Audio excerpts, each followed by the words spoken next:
예, 안녕하십니까. 이번 세미나에 관심 갖고 참석해 주신 여러분들께 감사드립니다. 지금부터 서울경제와 율촌중대재해센터가 공동으로 주최하는 중대재해 이렇게 예방하자라는 세미나를 시작하겠습니다. 먼저 율촌 김경수 변호사님의 인사 말씀이 있겠습니다. 김경수 변호사님은 대검찰청을 비롯한 각급 검찰청과 법무부 등에서 28년간 근무하셨고 2019년 율촌의 형사팀에 합류하신 이후 현재는 율촌 중대재해센터의 총괄 센터장을 담당하시고 계십니다. 변호사님 부탁드립니다. 안녕하십니까. 율촌 중대재해센터 총괄센터장인 김경수 변호사입니다. 바쁘신 중에도 귀한 시간을 내셔서 이번 웨비나에 참석해 주신 안전보건 및 법무 담당 임직원 여러분들께 먼저 감사의 말씀을 드립니다.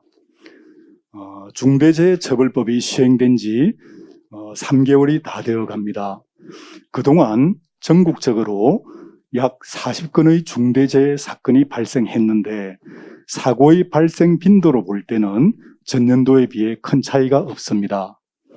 하지만 중대재해처벌법 시행을 계기로 고용노동부나 경찰 등 수사기관의 수사에 대한 열이나 강도는 과거에 비해 훨씬 강해진 반면 갓 시행된 법률이 가진 규정의 모호함으로 인하여 산업 현장의 불확실성과 불안감은 아직도 여전합니다. 그러다 보니 실질적 사고 예방을 통한 중대재해를 줄이려는 노력보다는 법률이 요구하는 형식적 요건을 갖추어서 어떻게 하면 처벌을 좀 면할 수 있을지에 대해서 더 큰 관심을 두게 되는 것이 산업 현장의 솔직한 분위기라고 할 수 있습니다. 중대재해처벌법에 관한 법적, 사회적 논란을 해소하고 생명 존중이라는 법률의 궁극적 목적을 달성하기 위해서는 최고 경영자의 실천 의지와 함께 중대재해 방지를 위한 실질적인 조치와 노력이 필요합니다. 이에 서울경제와 법무법인 율촌은 중대재해 발생 위험을 낮추기 위한 실질적인 안전 보건 관리 체계에 관하여 조언을 드리고자 이번 웨비나를 준비하게 되었습니다. 부디 본 웨비나가 좀 더 안전한 산업 현장을 만들려는 각 기업의 노력에 조금이나마 도움이 되기를 기원합니다. 감사합니다. 예, 그럼 본격적으로 세미나 주제 발표를 시작하도록 하겠습니다. 중대재해처벌법에 대비한 가장 확실한 방법은 법적인 측면에서의 대응보다 실제로 중대재해가 발생하지 않도록 하는 것일 것입니다. 이와 관련해서 첫 번째 세션으로 법무법인 율촌의 김관우 수석 전문위원님께서 실무적 관점에서 바라본 실효성 있는 안전보건 관리 체계라는 주제로 발표해 주시겠습니다. 김관우 수석 위원님은 안전보건공단에서 20년 이상 근무하시면서 중대재해처벌법상 안전관리 체계 구축의 기반이 되는 안전보건 경영 시스템 인증기준 개발, 위험성 평가 기준, 공공기관 안전수준 평가 등의 업무를 담당하셨기 때문에 효과적인 안전보건 관리 체계 구축에 관한 실질적 도움을 주실 것으로 기대됩니다. 수석님 부탁드립니다. 예, 안녕하십니까. 방금 소개받은 김관우 수석 전문위원입니다. 제가 이번 시간에 발표할 주제는 실무 관점에서 바라본 실효성 있는 안전보건 관리 체계입니다. 즉 실무자의 관점에서 산업 현장에서 안전보건 활동이 제대로 작동할 수 있는 안전보건 관리 체계의 구축 방안에 대해서 말씀을 좀 드리고자 합니다. 그동안에 산업 현장에서 많은 질문이 있었는데요. 그 중에 하나가 안전보건 관리에 있어서의 핵심적인 요소가 무엇이냐, 이런 부분에 대한 질문이 많이 있었습니다. 그래서 안전보건 관리 체계, 안전보건 관리에 있어서 핵심적인 요소, 또 이를 기반으로 해서 체계적인 안전보건 관리를 어떻게 해야 할 것인지에 대해서 이번 시간에 좀 말씀 좀 드리고자 합니다. 자, 이미 안전보건 관리에 있어서의 핵심적인 요소가 무엇인가라는 것은 1930년대 하인리에 의해서 이미 제시가 되어 있습니다. 다만 이런 부분들이 산업 현장에서 제대로 작동하지 않았을 뿐입니다. 갑자기 왜 하인리가 나오냐, 이렇게 학술적인 개념이 아니냐, 이렇게 얘기하실 분도 계실 것 같은데요. 이 하인리가 제시한 개념이 궁극적으로는 안전보건 경영 시스템에 녹아 들어가 있고, 더 나아가서는 중처법에서 얘기하는 안전보건 관리 체계의 핵심적인 요소를 이루고 있다고 보시면 될 것 같습니다. 그래서 하인리가 얘기한 내용을 보시게 되면 가장 밑에 attitude, ability, knowledge라는 부분이 있습니다. 그래서 기본적으로 산업재해를 예방하기 위해서는 재예방제초로 가장 기본이 되는 요소는 최고 경영자부터 종사자까지의 안전보건을 중요시하는 자세가 확립이 되어 있어야 된다는 거고요. 그와 같은 자세를 통해서 뭘 할 줄 알아야, 뭘 실행할 것인가에 대한 근본적인 인식이 알아야 되겠죠. 알매에 있어서의 가장 기본이 되는 요소는 교육훈련입니다. 그리고 알았어요. 그러면 구체적으로 이제 실행을 해야 되겠죠. 그와 같은 실행할 수 있는 능력을 갖춰야 되는 거죠. 능력에 있어서의 가장 기본적인 요소가 자원 제공입니다. 그러니까 물적, 인적 자원 제공이죠. 이를 토대로 해서 오거나이제이션이라고 그러니까 조직을 갖추라고 그랬습니다. 안전보건 조직을 통해서 뭘 할 거냐? 2번부터 5번을 보시게 되면 위험성 평가의 내용입니다. 그래서 위험성 평가를 제대로 해라는 거죠. 그래서 하인리가 얘기하는 내용, 안전보건 관리에 있어서 핵심적인 요소는 attitude, knowledge, ability를 통해서 조직을 갖추고 그 조직을 통해서 위험성 평가를 제대로 하라는 겁니다. 이와 같은 요소에 대해서도 영국 HSE에서도 안전보건에 있어서의 핵심적인 요소를 제시를 하고 있습니다. 하인리의 이론이 그대로 녹아들어가 있는 부분인 거죠. 그러니까 리더의 역할은 어때야 되느냐. 중요한 요소이죠. 그리고 또 한 축인 종사자를 어떻게 참여시킬 것이냐를 고민을 해서 이걸 기반으로 해서 위험성 평가를 제대로 하고 법규 준수 활동을 제대로 해라. 이 네 가지가 안전보건에 있어서의 핵심적인 4대 요소라고 보시면 될 것 같습니다. 그럼 이런 부분들을 종합을 한번 해보면 안전보건 관리에 있어서 현장의 안전보건 관리에 있어서의 그럼 주체는 경영 책임자부터 당연히 종사자까지겠죠. 무엇을 해야 될 거냐?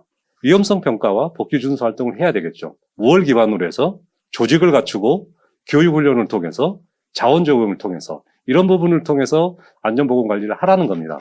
그러면 이런 부분들을 개별적으로 할 거냐? 아니죠. 체계적으로 관리해야 되겠죠. 그래서 플랜, 두, 체크, 액션이라는 순환 과정을 통해서 체계적으로 관리하라는 겁니다. 그래서 이런 요소들이 궁극적으로 녹아 들어가 있는 게 안전보건 경영 시스템이라고 보시면 될 것 같습니다. 그래서 산업 현장에 보게 되면 안전보건 경영 시스템을 구축하고 있는 사업장도 있고 그렇지 않는 사업장들이 더 많죠. 그래서 두 가지 측면에서 말씀 좀 드리도록 하겠습니다. 일단 처음에 이제 산업 현장에서 안전보건 경영 안전보건 경영 시스템을 구축하고 있는 사업장이 있을 수 있습니다. 그래서 보시게 되면 안전보건 경영 시스템을 보게 되면 지금까지 얘기했던 핵심적인 요소들을 어떻게 체계적으로 효율적으로 관리할 것인가에 대한 툴이라고 보시면 될 것 같습니다. 그래서 가장 기저에 보시게 되면 리더의 역할은 어떻게 해야 되는 건가, 그리고 근로자의 참여 부분은 어떤 것인가, 이런 부분들을 토대로 해서 계획을 수립하고 실행을 하고 거기에 따라서 모니터링을 하고 문제가 있으면 개선하는 이와 같은 순환 사이클을 통해서 지속적인 개선 활동을 하라는 건데요. 계획 수립 단계에서 보시게 되면 위험성 평가, 법규 검토, 목표 추진 계획 수립 이와 같은 내용이 있습니다. 계획 수립할 때 그냥 계획을 수립하는 게 아니고 위험성 평가를 통해서 그리고 법규 검토를 통해서 우리 회사에 무슨 문제가 있고 뭘 이행해야 되는지를 파악을 해서 그거를 목표에다 반영한 것을 액션 플랜을 통해서 실행을 하라는 겁니다. 그런 부분들이 이제 제대로 목표와 추진 계획이 수립이 됐다 그러면 그런 부분들이 실행이 되기 위해서는 몇 가지 전제가 돼야 되겠죠. 예산도 투입이 돼야 되고 그리고 인력도 투입이 돼요. 그래서 지원적인 요소에 자원 제공에 대한 부분에 인력 예산 부분이 있고요. 그리고 뭘 할 줄 알아야 되겠죠. 인식 부분에 교육 훈련 그런 부분들이 들어가 있는 내용입니다. 그래서 이런 부분들을 계획을 수립하고 실행함에 있어서의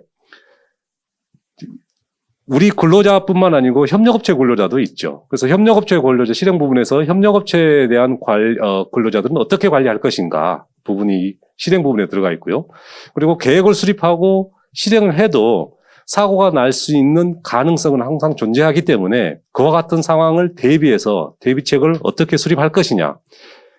수립된 대비책에서 대응을 통해서 사고가 발생하면 어떻게 대응할 것이냐 의 내용이 비상시 대비 및 대응이라고 보시면 될 것 같습니다. 그럼 이와 같은 일련의 활동들이 제대로 실행되고 있느냐를 모니터링 해야겠죠. 그래서 점검 부분에 있어서 그와 같은 것을 점검을 하고 그런 부분을 따라서 문제가 있으면 개선하는 거죠. 그래서 보시게 되면 안전보건 경영 시스템의 이와 같은 어떤 구체적인 실행 항목이 있는데 이 중에 중요한 요소들이 있죠. 핵심적인 요소들을 보시게 되면 중처법상에 이와 같이 반영되어 있다고 보시면 될 것 같습니다.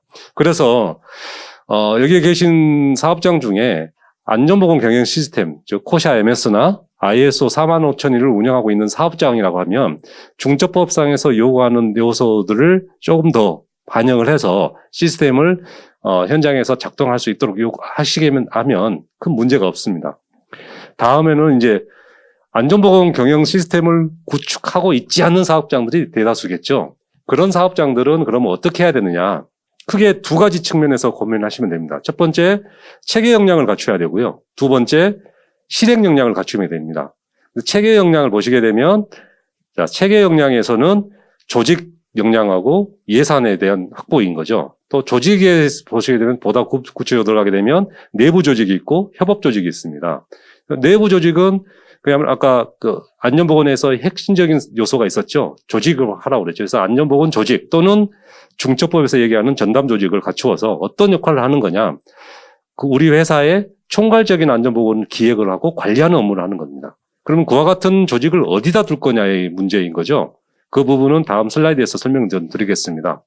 그 다음에 그와 같은 조직에 구성되어 있는 구성원들에 대한 전문성 향상 방안이 매우 중요합니다. 그래서 이와 같은 전문성 향상 방안을 어떻게 할 거냐에 대한 부분도 고민이 있어야 되고 인센티브라든지 또 중처법에서 요구하는 평가 기준은 어떻게 마련할 것인지에 대한 내용이 필요하겠죠. 그리고 이 부분들은 조직에서 실질적으로 어떤 계획된 어떤 그와 같은 활동들이 현장에서 작동하기 위해서는 현장 근로자들에 대한 참여가 무지 중요하죠. 그래서 안전보건 활동에 있어서의 제대로 된 사업장들은 기본적으로 어떤 부서 성과라든지 개인 성과에 연동이, 안전보건 활동이 연동이 되어 있습니다. 이런 부분도 내부 조직 측면에서의 고민이 필요하다고 보시면 될 것 같습니다. 그 다음에 이제 협업 조직으로 보게 되면 산업안전보건위원회를 운영한다든지 그 다음에 노사협의체를 운영하는 사업장도 있을 것입니다. 이와 같은 조직을 통해서 종사자 의견을 청취하는 그와 같은 일련의 활동들을 하면 되겠죠. 그래서 조직을 갖추고 조직이 갖추어졌으면 그 다음에 이제 예산에 대한 확보의 문제인 거죠. 예산 편성에 대한 것은 기본적인 어떤 예산 편성에 대한 기본 가이드라인이 있어야 될 것 같습니다. 그럼 그런 가이드라인이 어떤 항목을 넣을 것인가에 대한 부분들은 다음 슬라이드에서 좀 설명 좀 드리도록 하겠습니다. 그래서 보시게 되면 그러면 조직은 어디다 놓을 것이냐 이 부분은 지금 많은 그 회사에서 이런 부분들을 고민할 것 같은데 그런 고민의 여지가 저는 보기는 없다고 생각을 하고 있습니다. 기본적으로 안전보건 조직, 전담 조직에서 이미 하인이도 얘기를 했지만 전담 조직에서 하는 역할은 안전보건을 전체적으로 기획을 하고 관리하는 겁니다. 근데 이와 같은 조직을 어떤 그 일선 부서의 어떤 하위 기관에 놓는다고 그러면 그런 부분들이 원활히 작동되지 않겠죠. 그래서 그런 부분들을 총괄 기획하고 권한이 실리고 책임 있게 실행할 수 있는 것은 당연히 본사 조직의 대표이사 밑에 두는 게 합리적일 것입니다. 다음에 이제 그 평가 기준에 대한 부분인데요. 평가의 기준을 보시게 되면 안전보건 관리 책임자 등에 대한 평가가 있죠. 근데 안전보건 관리 책임자에 대한 직무가 산업안전보건법에 딱 정해져 있습니다. 그 직무에 대해서 어떻게 평가할 것인가에 대한 좀 구체적할 필요가 있습니다. 그렇죠? 그래서 산업안전보건법에 보게 되면 안전보건 관리 책임자의 경우 이와 같은 이 직무가 구성이 되어 있는데요. 그와 같은 직무에서 뭘 평가를 할 거냐를 좀 보다도 세분화할 필요가 있습니다. 그래서 안전보건 관리자를 대한 평가라는 것은 평가에 그치는 게 아니고 그와 같은 직무에 있어서 주어진 내용을 실행을 하고 있는가 부분들을 점검을 하고 만약에 그런 부분들이 미흡하면 피드백을 줘서 그와 같은 업무를 수행하게끔 하는데 그 근본적인 목적이 있다고 보시면 될 것 같고요.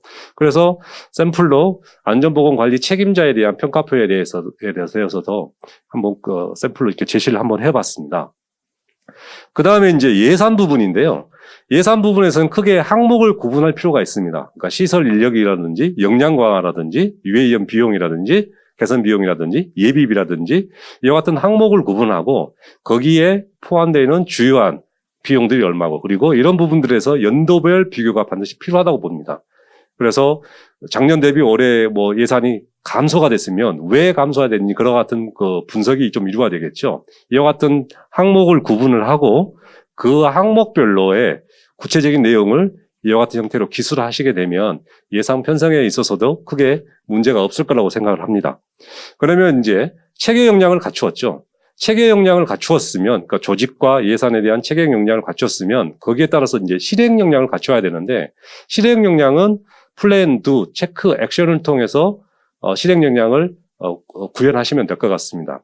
그래서 플랜 단계, 계획 단계에서 보시게 되면 기본적으로 방침이 수립이 돼야 되는 거고요. 그 방침에 따라서 목표가 수립이 돼야 되고 목표가 수립으로 끝나는 게 아니고 중첩법상에서는 방침 목표만 얘기했는데 이래가지고 절대 현장에서 작동이 안 됩니다. 목표가 수립됐으면 그 목표에 대해서 반드시 액션 플랜이 나와야 됩니다. 그래서 방침과 플랜 단계에서는 방침과 목표와 액션 플랜이 나와야 되고 이를 통해서 실행을 하면 되는 거죠. 그러니까 목표와 추진 계획이 수립이 됐으면 거기에 따라서 실행을 하면 되는데 그 실행에 있어서 중요한 요소들이 있죠. 위험성 평가, 복귀 준수 활동, 안전보건 교육 훈련, 비상시 대비 및 대응, 협력업체 관리 이런 부분들이 실행에 있어서의 중요한 요소라고 보시면 될 것 같습니다. 그래서 계획도 수립하고 실행을 했는데 이런 부분들이 제대로 되고 있느냐에 대한 점검이 필요하겠죠. 점검은 크게 두 가지가 있습니다. 그러니까 자체적인 시행 주체별, 그러니까 부서별이겠죠. 부서별로 목표와 추진 계획이 수립이 됐다 그러면 그 부서별로 자체적으로 이행 점검이 모니터링이 필요하겠죠. 그러니까 자체별 모니터링이고 또 중첩법에서 요구하는 반기별 이행 점검이 필요하겠죠. 거기에서 나온 문제점들에 대해서 시정 조치를 하고 이게 한 사이클로 끝나는 게 아니고 지속적으로 개선 활동을 해야 하는 이와 같은 실행 역량을 갖추는 게 중요하다고 보시면 될 것 같습니다. 그래서 구체적으로 그러면 실행 역량에 대한 플랜, 두, 체크, 액션에 대한 각 항목별로 어떻게 해야 되는지에 대한 것을 한번 보도록 하겠습니다. 먼저 방침인데요. 플랜에서 방침인데요. 자, 방침은 경영자가 수립하게끔 되어 있죠. 그리고 종사자에게 공개하게끔 되어 있습니다. 그리고 방침이 수립이 됐으면 거기에 따라서 전사 목표가 수립이 돼야 됩니다. 전사 목표가 수립이 되면 그 전사 목표가 각 일선 사업장에 배포가 되겠죠. 부서든. 그 전사 목표에 따라서 각 주체, 수행 주체, 각 부서에서는 세부적인 목표를 수립해야 됩니다. 여기서 끝나면 절대 안 되고 세부적인 목표가 수립이 됐으면 거기에 따른 액션 훈련이 반드시 나와야 돼요. 그럴 때 이제 목표 수립하고 추진 계획을 수립했을 때 기본적으로 수립할 때 스마트한 개념이 반드시 적용이 돼야 됩니다. 이 개념을 가지고 목표하고 세부적인 목표하고 추진 계획을 수립해야 되는데 그 스마트한 개념이 뭐냐면 목표와 추진 계획을 수립할 때 첫 번째가 구체적으로 목표는 구체적인 목표를 수립해야 된다. 두 번째가 그 수립된 목표는 성과 측정이 가능해야 됩니다. 세 번째, 그 목표는 노력을 통해서 달성 가능한 목표를 수립해야 되는 거고요. 네 번째는 안전보건이니까 안전보건과 관련이 있어야 되고요. 다섯 번째는 수립하고 액션 플랜이 나왔으면 그게 언제까지 할 것이냐는 기간이 제시가 돼야 됩니다. 그럼 이와 같은 일련에 대한 내용들을 그럼 구체적으로 어떻게 수립할 거냐에 대한 고민이 있을 수 있기 때문에 한번 샘플을 통해서 한번 제시하도록 하겠습니다. 자, 보시게 되면 안전보건 방침입니다. 안전보건 방침은 경영 책임자가 수립하게끔 되어 있죠. 안전보건 방침이 경영 책임자에서 수립이 되게 되고 공표가 되면 전사 목표가 수립이 되겠죠. 전사 목표가 수립이 되고 우리 전사에 대한 추진 전략은 어떻고 거기에서 추진 과정은 어떤 것이다. 이런 부분들이 수립이 돼서 각 수행 주체에게 배포가 되면 각 수행 주체에서는 이를 토대로 해서 세부적인 추진 계획을 수립할 필요가 있습니다. 보시게 되면 전사 목표가 있고요. 전사 목표에 따라서 각 부서별, 그러니까 수행 주체이겠죠. 각 부서별로 세부 목표를 뭘 가져갈 것인가에 대한 게 필요합니다. 여기에서 멈춰버리면 절대 안 된다는 거죠. 반드시 이게 실행되기 위해서는 추진 계획이 반드시 나와야 됩니다. 추진 계획을 보게 되면 그 목표에 대해서 책임자가 누구인가, 책임자, 수단, 방법, 일정, 예산, 성과 지표가 반드시 제시가 되어 있어야 됩니다. 이런 부분들이 제시가 안 되면 저거는 그냥 형식적인 목표에 지나지 않습니다. 그래서 중첩법상에서는 방침과 목표라고만 되어 있는데 그런 부분들이 실질적으로 이행이 되기 위해서는 액션 플랜이 반드시 저와 같은 형태로 제시가 돼야 된다는 겁니다. 그 다음에 이제 목표와 방침도 수립되고 목표와 추진 계획이 수립이 됐으면 거기에 따라서 실행을 하면 되겠죠. 실행을 하면 되는데 그 실행에 있어서 중요한 요소들이 있죠. 첫 번째가 위험성 평가입니다. 위험성 평가에는 측면이 크게 두 가지 종류가 있죠. 정기 위험성 평가하고 수시 위험성 평가가 있습니다. 수시 위험성 평가는 보시게 되면 어떤 작업 내용이 바뀐다든지 새로운 설비가 도입됐다든지 어떤 유지 보수하는데 거기에 위험성이 존재하기 때문에 수시 위험성 평가가 매우 중요하죠. 근데 이와 같은 수시 위험성 평가는 반드시 안전작업 허가제도하고 연계하는 게 반드시 필요합니다. 그 안전작업 허가제도라는 것은 나중에 우리 이동현 책임 노무사님께서 구체적으로 안전작업 허가제도에 대해서 설명을 드리겠지만 안전작업 허가제도에 대해서 안전작업 허가제도를 운영한다는 것은 발행한다는 것은 거기에 위험 요소가 있기 때문입니다. 그래서 반드시 위험 요소가 있으면 그 위험 요소가 해소가 돼야지 그 허가서가 발행이 되잖아요. 그러니까 수시 위험성 평가하고 반드시 연동이 돼야 된다는 겁니다. 그러면 안전작업 허가서에 대해서 중요한 위험 요소가 있는 부분은 이 안전작업 허가서를 발행해야 될 거 아닙니까? 그렇죠? 거기에 따라 중요한 위험 요소는 고소작업, 중량물 작업, 전기작업, 화기작업, 화학물질 취급작업, 밀폐공간작업, 위험기기 유지보수작업 뿐만 아니고 법상에 보게 되면 안전작업 계획서 작성 대상 작업이 있죠. 또 작업지휘자 또는 유조자 배치 작업이 있습니다. 이거는 매우 위험하기 때문에 이렇게 하라는 거예요. 이거는 반드시 필수적으로 안전작업 허가서를 발행하고 거기에는 수시 위험성 평가하고 반드시 연동을 시켜라는 겁니다. 그리고 어떤 정비 중에 작업을 할 때 기계 등의 오작동, 불식이동으로 해서 사망사고가 많이 발생하기 때문에 그런 경우에는 반드시 락아웃, 태그아웃 제도를 반드시 활용을 해라. 그리고 일상적인 작업에 있어서의 위험 요소에 대해서는 작업 전 툴박싱 밀팅을 적극적으로 활용을 해라. 이런 부분들이 매우 중요한 요소라고 보시면 될 것 같습니다. 그래서 이제 그러면 락아웃, 태그아웃 제도에 대한 어떤 절차 부분이라든지 어떤 간이 점검 부분에 대한 양식을 제공했기 때문에 이걸 참고를 해서 락아웃, 태그아웃 제도를 운영하시면 될 것 같고요. 그다음에 이제 세 번째로는 이제 복규 준수 활동이죠. 복규 준수 활동은 주간 부서 또는 전담 부서에서 관련 복규에 대한 파악이 이루어지고 파악된 복규를 체크리스트화해서 각 수행 주체에 각 부서에 내리게 되면 그 부분에 대해서 이행을 하시면 될 것 같고요. 네 번째는 안전보건 교육 훈련입니다. 안전보건 교육 훈련에 있어서의 가장 중요한 요소들이 있습니다. 반드시 포함될 요소가 뭐냐면 목표하고 방침과 목표와 추진 계획이 수립이 됐으면 그거에 대한 교육이 반드시 이루어져야 되고요. 두 번째, 위험성 평가에 대한 내용이 반드시 이루어져야 됩니다. 포함돼야 되고, 세 번째가 비상시 대비비 대응에 대한 내용에 대한 포함이 교육 훈련에 반드시 포함이 되어 있어야 됩니다. 그 다음에 이제 성과 평가를 실시라고 되어 있는데요. 이 부분이 중요한 요소입니다. 이 성과 평가에 있어서는 두 가지가 있는데요. 우리나라의 그 안전보건 관리에 있어서의 핵심적인 요소가 인식 부분이고 거기에 기본을 이루는 게 교육훈련이라고 그랬죠. 근데 산업 현장에서는 이 안전보건 교육이 형식적으로 이루어지거든요. 교육을 했다는 게 중요한 게 아니고 그 교육을 통해서 근로자가 아는 게 중요한 겁니다. 그래서 교육을 했으면 반드시 성과평가를 해라. 이래야지 그 근로자한테 그게 인식으로 해서 알게 되는 거죠.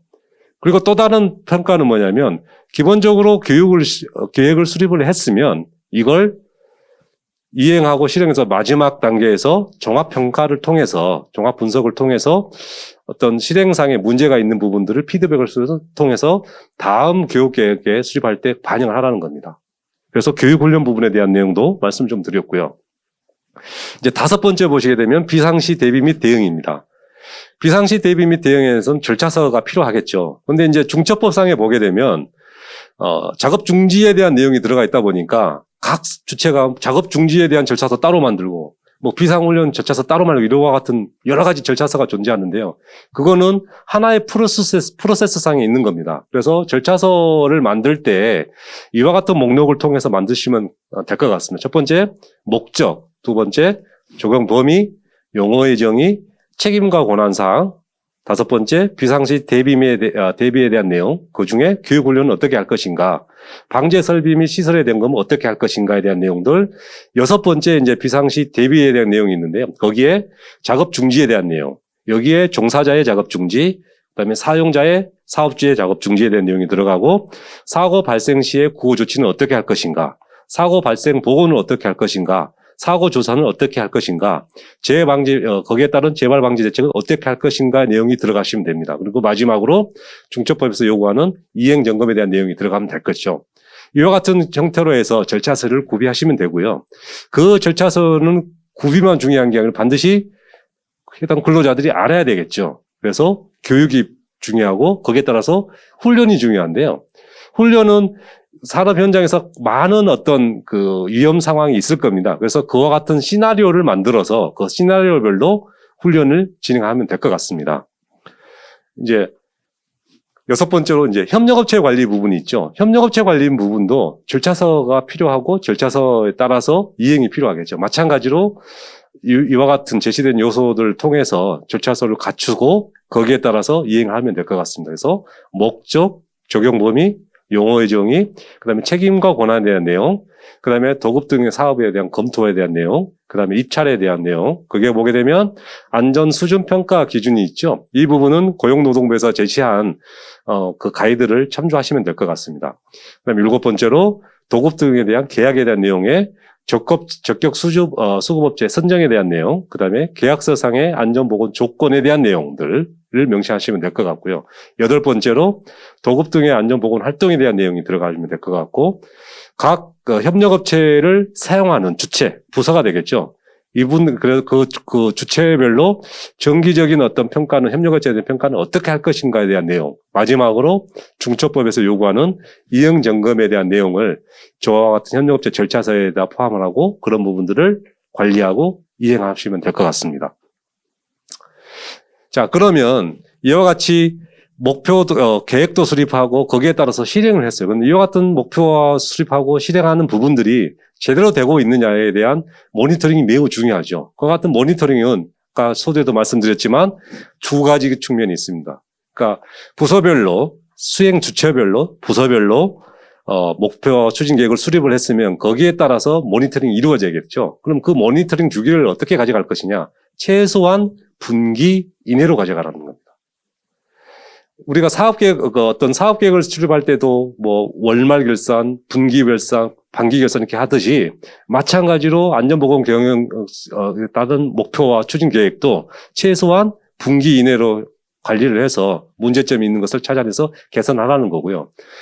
또 제3자인 관점에서 이행 점검이 필요하겠죠. 중첩법에서 요구하고요. 그래서 안전보건 전담 조직이라든지 안전보건 조직에 의해서 반기 1회 이상 이와 같은 점검이 필요하다고 보시면 될 것 같습니다. 이를 통해서 나온 문제점들에 대해서는 시정 조치가 필요합니다. 근데 이 시정 조치가 매우 중요하거든요. 근데 실질적으로 산업 현장에서는 시정 조치를 한다고 하는데 시정만 하고 있습니다. 시정 개념하고 시정 조치 개념은 완전히 다른 개념이거든요.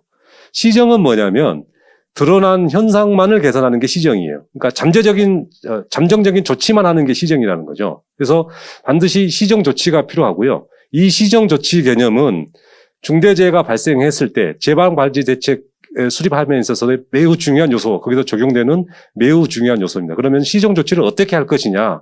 네 가지 측면에서 하셔야 됩니다. 첫 번째, 수평전개. 두 번째, 원인 파악. 세 번째, 재발방지 대책. 네 번째, 효과 파악. 이 네 가지가 다 고려가 되어야지 올바른 시정 조치라고 보시면 될 것 같습니다. 그러면 첫 번째 수평전개가 뭐냐? 어떤 산업 현장에서 재해가 발생을 했어요. 그러면 그 현장, 그 기계, 거기에 대해서만 문제점을 파악하거든요. 근데 사업장에서는 그와 같은 유사한 설비가 많이 있다는 거죠.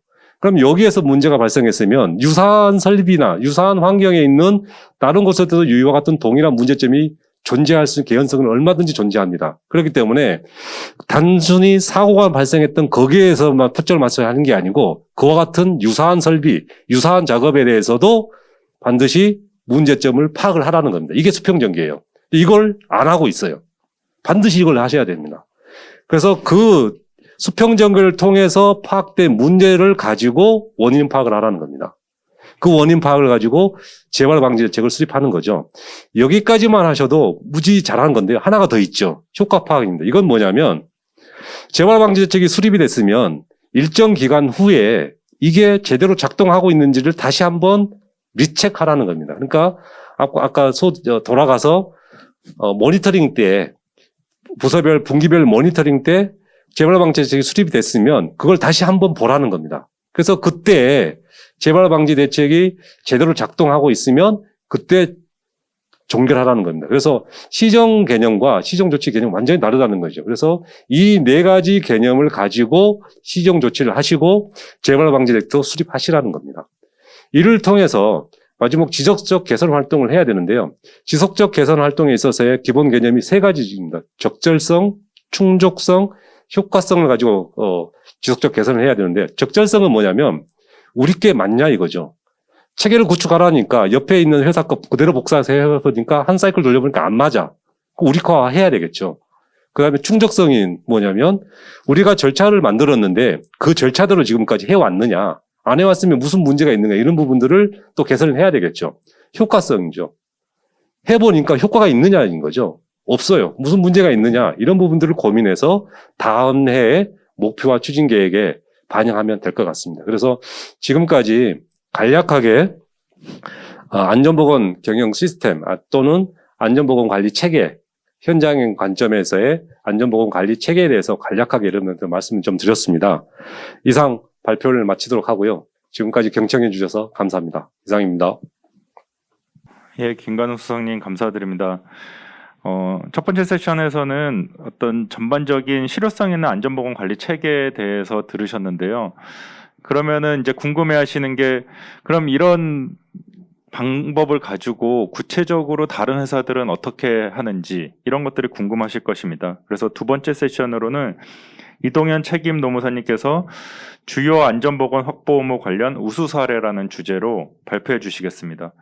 이동현 노무사님께서는 중대재해처벌법 시행 이후에 건설업, 제조업, 금융업, IT업 등 업종 가리지 않고 수많은 기업들 대상으로 컴플라이언스 업무를 수행하시면서 그 경험을 바탕으로 그 우수 사례 핵심 내용을 설명해 주실 것으로 기대합니다. 노무사님 부탁드립니다. 네, 안녕하세요. 방금 소개받은 이동현 노무사입니다. 저는 중대재해처벌법에서 요구하는 안전보건 확보 의무 중에 그 재해 사전 예방을 위해서 가장 중요하고 그리고 만에 하나 중대재해가 발생한 경우에 위반 사항으로 쟁점이 될 수 있는 주요 의무에 대해서 제가 중대재해처벌법 관련된 컴플라이언스나 자문 업무를 하면서 좀 이건 우수한 사례로 판단되는 것을 조금 소개해 드리도록 하겠습니다. 그래서 중대재해처벌법 시행령에 이제 안전보건 확보 의무가 13개 정도 중대산업재해 측면에서 규정이 되어 있습니다. 그래서 방금 전 세션에서 김관우 수석 전문위원님께서 이제 전반적인 안전보건 관리 체계에 대해서는 설명을 해주셨는데요. 그런 전반적인 체계 중에서 조금 이제 중대재해가 발생한 경우에 그 중대재해와 또 그런 안전보건 확보 의무 위반과 인과관계가 높은 항목들이 어떤 게 있느냐를 좀 추려보면요. 5가지 정도가 있을 수 있을 것 같습니다. 다만 오늘 제 발표에는 이 지금 빨간 박스로 쳐져 있는 이 3가지 부분에 대한 좀 우수 사례를 소개드리고자 합니다. 그래서 첫 번째로는 이제 유해 위험 요소를 점검하고 관리하는 부분, 이 부분에 대한 인과관계 관련해서 점검 체계의 미비에 따라서 유해 위험 요인의 발견이나 개선이 실패해서 중대재해가 발생했다거나 아니면 안전보건 관리 책임자 등에 대한 이제 평가를 하고 관리하도록 되어 있는데 이러한 안전보건 관리 책임자 등이 산업안전보건법상에 정해진 업무를 이제 미흡하게 수행했거나 누락 때문으로 인해서 중대재해가 발생했거나 또는 이제 수급인의 안전보건 역량을 평가하고 거기에 따라서 이제 업체를 선정하고 유지하도록 되어 있는데, 이러한 수급인 선정 관련해서 안전보건 역량 기준이나 절차가 부재했다거나 아니면 배정된 안전보건 비용의 적정한 집행관리가 되지 않았다거나 이러한 사유로 중대재해가 발생한 경우에는 저희가 이 중대재해 발생과 이런 의무 위반 간의 인과관계가 인정될 가능성이 높아서 처벌의 위험이 상당히 높다, 이렇게 보시면 되겠습니다. 그래서 이러한 이제 특히 지금 말씀드린 이 세 가지 의무에 대해서는 저희가 현장에서 실질적으로 현장 작동성이 있게끔 이제 이행하실 필요가 있겠는데요. 그런 측면에서 이제 세 가지 중 첫 번째로 유해 위험 요인의 제거, 대체, 통제를 위한 작업 허가 절차 관련해서 우수 사례를 좀 소개드리겠습니다. 그래서 중대재해처벌법 시행령 제4조 3호에서는 유해 위험 요인을 개선 확인하는 절차를 두고 반기 1회 이상 점검하라, 이렇게 되어 있는데요. 그래서 보통은 이제 기본적으로 이제 위험성 평가는 다 하고 계실 겁니다. 다만 그 이외에도 아까 김관우 전문수석위원님께서 말씀하신 작업 허가제가 이제 수시 위험성 평가 연계해서 이제 하는 회사들이 많이 있고요. 그다음에 그 외에도 이제 각종 점검들이 있고, 그다음에 아차 신고 제도를 통해서 이 위험을 관리하는 제도 등도 있고, 그 외에 기타 제한 제도 등 여러 가지가 이제 운영이 되고 있습니다. 그래서 이러한 제도 등이 이제 있는데요. 고용노동부가 배포한 중대재해처벌법 해설에 보면은 이 중대재해처벌법이 요구하는 안전보건 확보하면서 가장 중요한 이제 안전보건 관리 체계 중에서 가장 첫걸음, 그러니까 어떻게 보면 가장 중요한 의무는 이 유해 위험을 확인하고 개선하는 것이다, 이렇게 좀 소개를 하고 있습니다. 그리고 유해 위험 확인 절차라든지 개선 절차에 있어서도 단순히 이제 절차만 정해서 일방적으로 진행하는 것이 아니고 종사자의 의견을 청취하고 실제로 이러한 위험성 평가라든지 작업 허가제라든지 이런 거를 실시할 때에도 여러 관계 부서들, 현장 작업자라든지 관리 감독자 또는 이제 안전보건 전담 조직 또는 안전관리 부서, 이런 부서들이 전부 이제 관여를 해서 개선 방안을 마련하도록 이렇게 기재하고 있습니다. 또한 특히 중요한 부분은 이 고용노동부에서도 이 유해 위험 확인 개선 절차에 대해서 작업 허가제를 좀 활용할 것을 권고를 하고 있습니다. 그래서 그러한 측면에서 이런 작업 허가제가 그러면 좀 우수하게 작동하기 위해서는 어떠한 프로세스로 진행되는 것이 좋은가라는 측면에서 조금 말씀드리겠습니다. 그래서 보시다시피 이제 작업 허가제는 여러 가지 절차가 있을 수 있는데요. 제가 파악한 좀 우수 사례라고 할 수 있는 절차를 소개드리면, 이제 작업이 발생을 하면 작업 계획 수립을 이제 감독 부서에서 하겠죠. 그리고 이제 작업 허가서 관련해서 작업 수행 부서 또는 협력 업체에서 이제 기입을 하고 거기에 따른 직무와 안전 분석을 하고 거기에 따라서 이제 허가서가 발급이 될 텐데요. 그 허가서 발급된 허가서에 대해서는 단순히 이제 그 감독 부서만 검토하는 것이 아니고 안전보건부서라든지 공무부서에서도 안전보건부서에서는 이제 고위험 작업이나 비정형 작업에 대해서 이러한 안전보건 조치의 적절성, 적법성, 타당성에 대해서 분석을 하면 될 것이고요. 공무부서는 이 작업 행동보다는 그 시설 설비에 대한 안전 환경, 작업 환경의 관점에서 검토를 하면 될 것입니다. 그래서 이와 같은 프로세스로 가는 경우에는 이제 방금 말씀드린 대로 감독부서와 안전보건부서, 공무부서가 각각의 전문성이 있는 부분에 대해서 의견을 내고 거기에 따라서 안전하게 작업이 이행될 수 있도록 이제 수행하고 분석을 하고 하면 될 것이고요. 여기서 하나 더 말씀드릴 것은 제가 컨퍼런스 업무를 하다 보면 이 작업 허가제를 많이 두고 있는데 이 작업 허가서가 사실 좀 형식적으로 작성이 돼서 어떤 이 작업 특성을 반영하기보다는 그냥 일반적으로 작성된 것을 계속 그냥 활용하는 내에 멈춰져 있는 그런 경우가 많이 있습니다. 그래서 이 작업 허가서가 현재의 작업 허가서가 해당 작업 특성을 잘 반영하고 있느냐, 그리고 위험성 평가 및 각종 점검 결과라든지 종사자의 의견 청취된 부분이라든지 아니면 뭐 시정 개선 사례라든지 재발 방지 대책으로 수립된 어떤 사례가 있다든지 이러한 부분들이 충분히 반영돼 있느냐를 한 번 더 점검해 보실 필요가 있겠습니다. 그래서 이렇게 작업 허가서까지 검토가 되면 이제 작업을 실시하면 되는데요. 그 전에 중요한 게 이제 TBM 실시입니다. 그래서 TBM 실시에서는 물론 이제 뭐 안전보건 정보 나 여러 가지 이제 작업의 어떤 일정 이런 거를 많이 논의를 하고 교육도 하시겠지만 무엇보다도 이제 종사자 의견 청취가 중요합니다. 이 유해 위험 요인 확인 개선 절차와 별도로 안전보건 확보 의무에서는 종사자 의견 청취를 하라고 이제 의무를 두고 있는데요. 그만큼 이제 종사자 의견 청취에 대한 부분은 상당히 중요하게 이 중대재해처벌법은 보고 있습니다. 그래서 이 작업 허가제에 있어서도 작업을 실시 전에 TBM 실시를 할 때 종사자의 의견에 대해서 위험성이나 유해성 이런 거에 대한 청취를 반드시 하실 필요가 있다.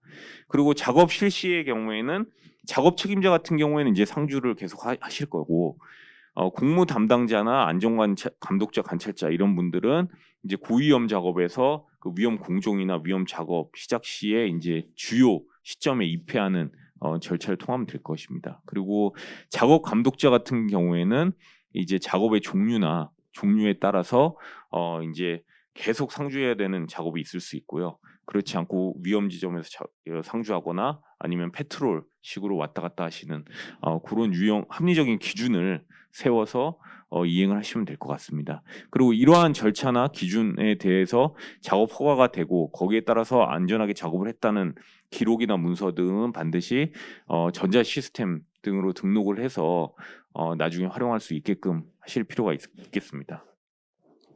그래서 지금까지 말씀드린 거를 좀 종합해 보면 결국 작업 허가제는 유해 위험 요인을 확인 개선하는 절차로서 상당히 유효하다라는 것이고요. 그래서 이거를 적극적으로 활용하실 필요가 있겠고, 다만 기존의 작업 허가제를 시행하고 계시다고 하더라도 그 작업 허가제의 내용 등이 작업 허가서의 내용 등이 적법하고 적절하냐 이런 부분은 다시 한번 확인하실 필요가 있겠고요. 그 다음에 기존의 생산부서만 만약에 작업 허가에 관여를 하신다면 이제는 안전보건 전담 조직 등 안전보건 관리 부서에서도 특히 고위험 작업이나 비정형 작업에 대해서는 관여를 하실 필요가 있겠습니다. 그리고 그 작업에 대해서는 종사자의 의견 반영하는 부분과 작업 종류별 이제 상주 관리 형태에 대해서 합리적인 기준에 따라서 이행하시는 부분, 그리고 이러한 부분을 전수하는 부분을 좀 고려하실 필요가 있겠습니다. 네, 그다음에 두 번째로는 이제 안전보건 관리 책임자 등에 대해서 충실한 업무 수행을 위한 평가 기준을 마련하고 평가하도록 되어 있습니다. 그래서 이 부분은 상당히 조금 현업에서 좀 질문도 많으시고 이게 어떻게 해야 되는지에 대한 문의도 많으신 부분이긴 한데요. 그 이유가 중대재해처벌법의 안전보건 확보 의무의 내용으로는 안전보건관리자, 총괄 책임자, 관리감독자를 업무를 잘 충실할 수 있도록 평가해라 이렇게 돼 있는데, 그러면 평가 기준은 어떻게 할 것이며 평가 방법은 어떻게 할 것이냐, 이러한 사항들에 대해서는 구체적으로 법에 정해져 있지 않습니다. 다만 이제 기존 산업안전보건법에서 이런 안전보건 관리 책임자, 총괄 책임자, 관리감독자에 대해서는 어떤 업무를 해야 되는지가 이미 법적으로 정해져 있습니다. 따라서 이 평가 기준이나 방법 이게 법적으로 정해져 있지는 않지만 산업안전보건법상의 이런 분들의 이제 법정 직무는 최소한 포함시켜서 평가를 진행하실 필요가 있겠습니다. 그래서 평가표를 아까 그 전 세션에서 이제 김관우 수석 전문위원님께서도 좀 평가표를 제시해 주셨는데요. 평가표는 사실 이렇게 지금 보시는 바와 같이 좌측에 이제 간소화된 형태로 이제 하실 수도 있겠고, 그 다음에 조금 구도화된 형태라는 것은 간소화된 형태라는 것은 이제 산업안전보건법상 정해져 있는 법정 직무를 나열하고 거기에 따라서 이제 미흡하냐 양호하냐 이러한 식으로 체크하는 형태가 되겠고요. 좀 구도화된 형태는 이러한 산업안전보건법상에 정해진 직무에 대해 각각의 직무에 대해서 조금 점수별 또는 등급별로 어떤 정도로 요구 수준이 어떻게 되는지를 정의하고 거기에 따라서 평가하는 것이 되겠습니다. 그래서 간소화된 형태든 구도화된 형태든 산업안전보건법상 직무를 포함하고 있으면 가능하다 이렇게 좀 보시면 되겠습니다. 그래서 이러한 평가 기준 수립 시 좀 참고해야 될 사항들은요. 말씀드린 것처럼 법정 직무 내용도 포함되겠지만 그 법정 직무 내용 결국에는 이 법정 직무 내용이 충실히 이행되는지를 평가해야 되기 때문에 이러한 직무 내용별로 현장 작동성 있게 실제로 이행되는지에 대한 측면의 어떤 항목들도 좀 포함될 필요가 있겠고요. 그다음 평가 방법은 뭐 이제 배점제나 등급제 를 해도 되고 아니면 패스, 넘패스 이런 방식으로 좀 간소해서 하시는 것도 가능하겠습니다. 그리고 평가 방법도 이게 다른 업무와 반드시 이게 별도로 이러한 직무에 대한 평가를 해야 되나 그건 아니고 기존에 만약에 평가를 하고 계셨다면은 거기에 그 평가와 같이 시행하시는 것도 가능하다. 그리고 이러한 평가에 대해서는 반드시 근거 자료, 그렇게 평가한 이유, 근거 자료를 마련해 두실 필요가 있겠습니다. 그래서 정리해 보면 이러한 안전보건관리 책임자 등의 평가에 대해서는 산업안전보건법상 법정 직무가 평가 항목에 포함된다는 전제하에서는 회사에서 재량껏 조금 설계하고 이행하실 수 있겠다. 다만 여기서 조금 유의하실 부분은 이 중대재해처벌법의 취지도 그렇고 이 고용노동부의 중대재해처벌법 해설서에서도 이제 그 명시되어 있는 바와 같이 이러한 평가가 형식적으로 되어서는 안 됩니다. 실질적인 평가가 돼야 되는데 그러면 예를 들어서 방금 말씀드린 평가 기준이 법정 규정 내용만 딱 포함하고 있고 거기에 대해서 그냥 양호 미흡으로만 표시하는 형태이다. 그러한 경우에는 이제 향후에 이게 실질적으로 평가된 것이 맞는지에 대한 부분에 있어서의 소명이 좀 힘든 부분이 있을 수 있고 또한 이 만에 하나 중대재해가 발생하면 저희가 안전보건 학보험을 충실히 이행했다는 것을 소명해야 되는데 그런 측면에서도 약간의 어려움 측면이 있을 수는 있습니다.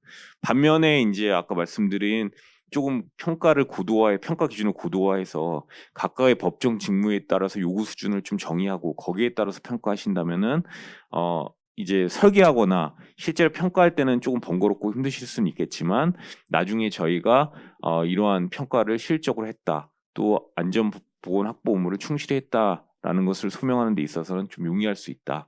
그래서 이러한 장단점을 조금 참고하셔가지고 적절한 수준으로 제가 평가 기준을 마련하고 이행하실 필요가 있겠습니다.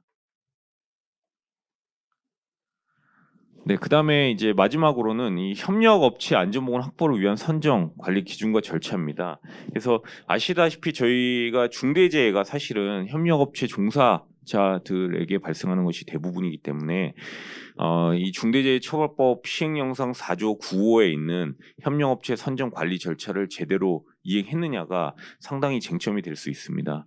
그래서 이러한 도급 관리 프로세스는 이런 식으로 보시면 되는데요. 일단은 저희가 도급 용역 위탁준 업체를 대상으로 안전보건 확보 대상 여부에 포함되는지를 일단 검토해야 됩니다.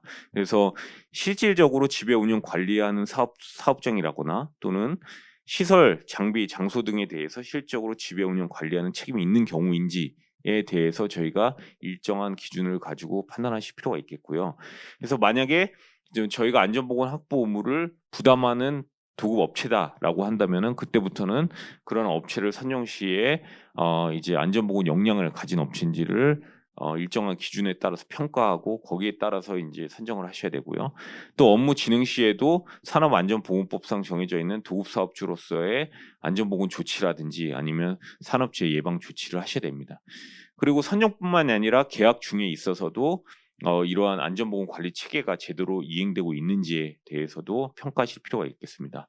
그래서 이번에는 이제 산업안전보건법에 대한 안전보건 조치에 대한 내용은 제외를 하고 중대재해처벌법상에 그러면 협력업체의 선정 관리나 유지 관리 어떻게 할 것인지에 대해서 좀 우수 사례를 소개드리도록 하겠습니다. 그래서 협력업체의 선정평가 사례에 관련해서는 이렇게 4가지로 조금 하실 수 있습니다. 협력업체에 대한 이 평가 관리는. 그래서 선정 단계식 평가가 있을 수 있고 입찰 심사, 그다음에 준공평가, 정기평가 이렇게 있을 수 있습니다. 그래서 선정 단계식 평가에 대해서는 이러한 협력업체가 안전보건 관리 체계를 제대로 갖추고 우리가 주는 도급 업무에 대한 전문성을 가지고 안전하게 할 수 있는 업체인지를 보는 것인데요. 보통은 이제 서류 심사로 대부분 됩니다. 그런데 제가 본 이제 우수 사례에서는 특히나 이 도급 업무에 고위험 작업이 포함돼 있거나 아니면 아주 대규모의 어떤 도급 작업이다. 이런 경우에는 단순히 서류 심사보다는 현장 실사까지 조금 포함을 해서 이런 관련 부서들, 구매 부서라든지 안전 부서라든지 생산 부서 이러한 분들이 좀 평가팀을 구성해서 현장 실사까지 함으로써 실제적으로 이 업체가 안전보건 관리 체계가 잘 이행될 수 있는 업체인지 그리고 그러한 시설 장비들을 갖추고 있는 업체인지 제반 여건들을 구비한 업체인지에 대해서 좀 평가해 볼 수 있는 그러한 사례라고 하겠습니다. 그리고 이러한 것에 따라서 이제 입찰 심사가 돼야 되는데 입찰 심사 관련해서는 저희가 대부분 이제 이 4조 9호에 따라서 안전보건에 대한 이제 역량을 파악하기 위한 평가 점수를 이제 설계하게 되는데 이게 상당히 낮은 점수로 설계하는 이제 업체들도 많이 봤습니다. 근데 그러한 경우에는 안전보건에 대한 점수가 상당히 낮더라도 이제 낙찰이 되는 경우들이 있습니다. 그래서 그러한 사례들에 있어서는 충분히 실효적으로 이런 안전보건 확보 의무를 했다 이렇게 볼 수는 없기 때문에 입찰 심사에 있어서도 이제 안전관리의 점수는 일정 부분 이제 배정을 하실 필요가 있겠고 총 점수가 높더라도 안전관리에 대한 점수가 상당히 현저히 낮은 경우에는 이렇게 낙찰이 되지 않도록 이러한 조건을 조금 저희가 첨가해서 하실 필요가 있겠습니다. 그다음에 준공평가도 이제 하시는 곳이 있는데요. 작업 완료 후에도 이제 기존에 선정 때 얘기했었던 이런 안전보건 관리 체계 이행 수준이 그대로 이행이 됐는지, 그리고 안전보건 관리 비용이 제대로 집행이 됐는지, 그리고 작업 기간이나 이런 게 적정하고 준수가 됐는지 이러한 부분을 함으로써 여기서 이제 기존의 사정평가에서 했던 부분과 이제 비교해서 이게 맞는지, 만약에 부적절한 부분이 계속 있었다면 차후에는 이제 협력업체 풀에서 제외한다거나 그런 나중에 페널티를 이제 부여한다거나 이러한 실질적인 평가가 될 수 있도록 관리하실 필요가 있겠습니다. 그다음에 이제 그 선정시 평가뿐만이 아니라 이제 정기 평가도 중요한데요. 정기 평가는 이제 합리적인 기간을 정해서 하시면 되는데 결국에는 기존의 평가 항목에 변동이 없는지, 그러니까 선정할 때에 안전보건 관리 체계를 갖추고 안전하게 할 수 있는 업체라고 생각을 했는데 정기 평가를 하다 보니까 작업 중에 어떤 그러한 게 이루어지질 않는다, 안전한 작업이 이루어지질 않는다, 또는 고의나 아니면 과실로 어떠한 이런 사고가 발생을 했다, 이러한 이벤트에 관련해서 또 평가에 반영할 필요가 있겠습니다. 그래서 정기 평가를 통해서 어떠한 안전보건 관리 체계나 안전한 작업이 이루어지지 않은 업체에 대해서는 추후적으로 좀 반영할 수 있도록 이렇게 정기 평가도 좀 고려해 보실 필요가 있겠습니다. 그래서 이러한 협력업체 안전보건 확보를 위한 선정 관리 기준과 절차에 대해서 좀 정리를 해보면, 협력업체에 대한 선정 시뿐만이 아니라 계약 중에도 평가를 관리할 필요가 있다. 또 평가 점수나 등급에 따라서 입찰이라든지 재계약 등이라든지 이런 데 반영을 해서 실질적으로 이제 충분히 반영할 수 있도록 설계하실 필요가 있겠습니다. 그다음에 마지막으로는 지금 이제 이러한 선정 단계식 평가, 입찰 평가, 중공 평가, 정기 평가 이렇게 말씀드렸는데, 이것은 어떻게 보면은 저희가 상시적인 또는 사내 도급이라든지 상시적인 또는 고위험 작업에 대한 도급인 경우에 이런 걸 다 한다는 말씀을 드린 거고요. 만약에 그 도급의 작업이 상당히 단순하거나 아니면 사회에 있거나 그런 데는 이렇게까지는 할 수 없을 수 있습니다. 그래서 그러한 것들은 도급의 종류나 아니면 사회 도급인지 사내 도급인지 이러한 여러 가지를 좀 구분을 하셔서 반드시 이렇게 하실 필요는 없고, 좀 사회 도급이나 아니면 그 단순한 도급 업무에 대해서는 조금 간소화된 형태로 하시는 것도 가능하다, 이렇게 말씀드리고 싶습니다. 네, 그래서 여기까지 제 발표는 마치도록 하겠습니다. 감사합니다. 예, 노무사님 우수 사례에 대한 상세한 설명 감사드립니다. 중간에 안내 말씀 드리면 이제 이 강의 발표 내용을 들으시면서 이 내용들을 다 기억할 수 없고 발표 자료를 제공해 줬으면 좋겠다 이러신 분들 많으실 텐데요. 저희가 이 세미나 끝나면은 신청해 주신 모든 분들께 강의 자료는 다 이메일로 배포해 드릴 예정이고요. 이 강의 영상도 약간의 편집 과정을 거쳐서 저희 유튜브 중대재해센터 TV 채널에다가 업로드할 예정입니다. 예, 그렇게 해서 참고해 주시면 되겠습니다. 예, 다음으로 세 번째 세션인데요. 앞서 첫 번째 세션, 두 번째 세션 이런 발표 내용을 다 듣고 이런 설명을 듣고 나시면은 고객들이 가장 많이 하는 질문이, 그러면은 참 이제 좋은 말씀 잘 들었는데 우리 회사에서는 이 정도의 안전보건 관리 체계를 갖추고 있습니다. 그렇다면 이게 만에 하나 중대재해 발생했을 때 안전보건 확보 의무를 다 했다고 인정받을 수 있을까요? 이런 질문이 참 많은 것 같습니다. 근데 그거에 대해서는 사실 정답은 없고 저도 잘 모릅니다라고 답변할 수밖에 없는데, 그거에 대한 해결책으로서 하나를 제시하는 걸로 제가 세 번째 세션으로 그 중대재해 예방의 질을 높이는 안전보건 경영위원회라는 것을 제안해 드리고 싶습니다. 예.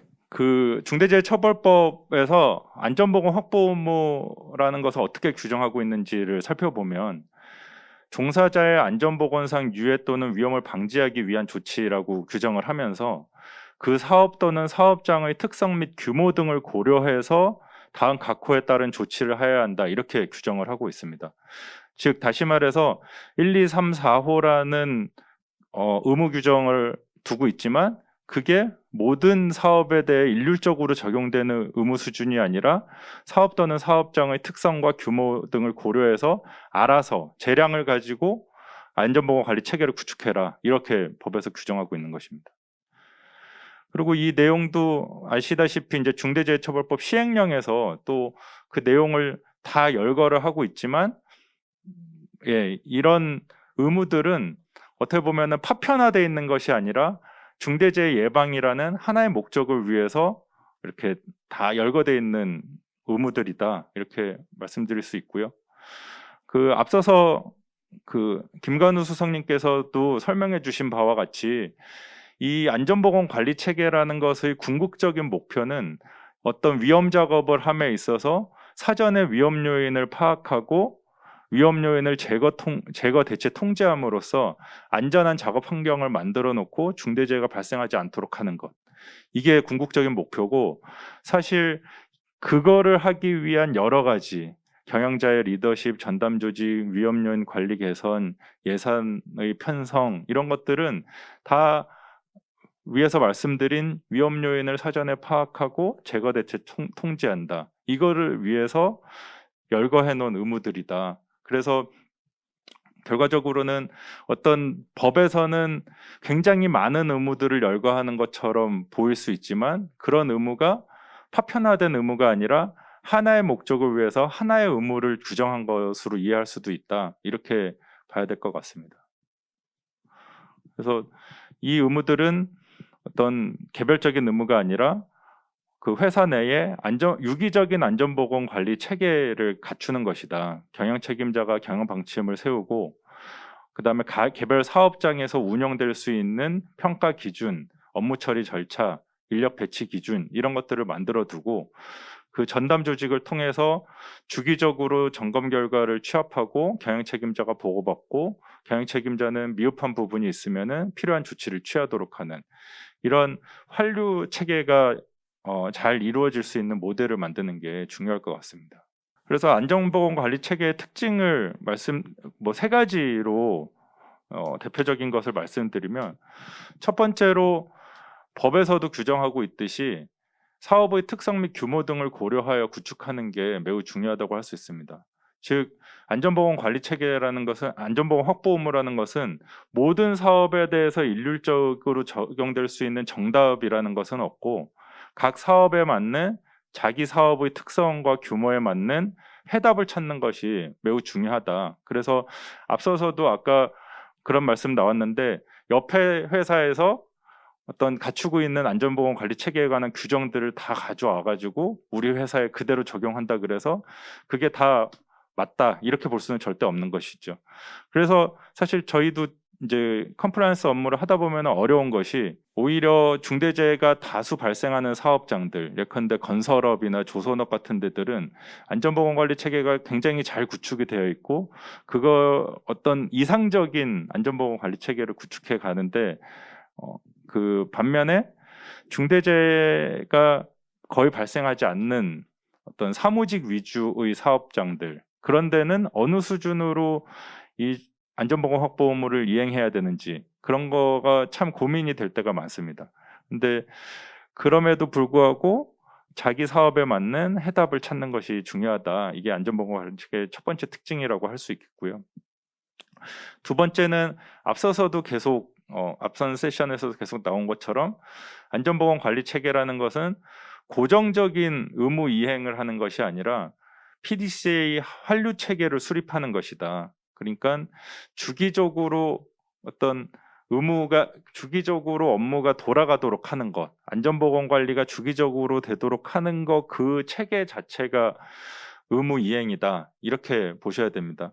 그래서 이 부분에서 사실 그 실무자들이 참 약간 모호하다, 추상적이다 이런 느낌을 많이 갖는 것 같습니다. 통상적인 이제 형사처벌이 되는 형사처벌 대상이 되는 법적 의무라는 것은 뭘 하면 안 된다, 뭘 해라 이렇게 규정이 돼 있고 그것을 위반했을 때 처벌하도록 되어 있는데 이 중대재해처벌법 같은 경우에는 환류 체계를 수립하도록 하고 그거를 이제 그 불이행 시에 불이행해가지고 중대재해가 발생하면 처벌하도록 하고 있다 보니까 이 환류 체계의 개별 의무들을 어떻게 이행해야 되는지 이게 참 모호하다 이런 모호성이 여기에서 나오는 것 같기도 합니다.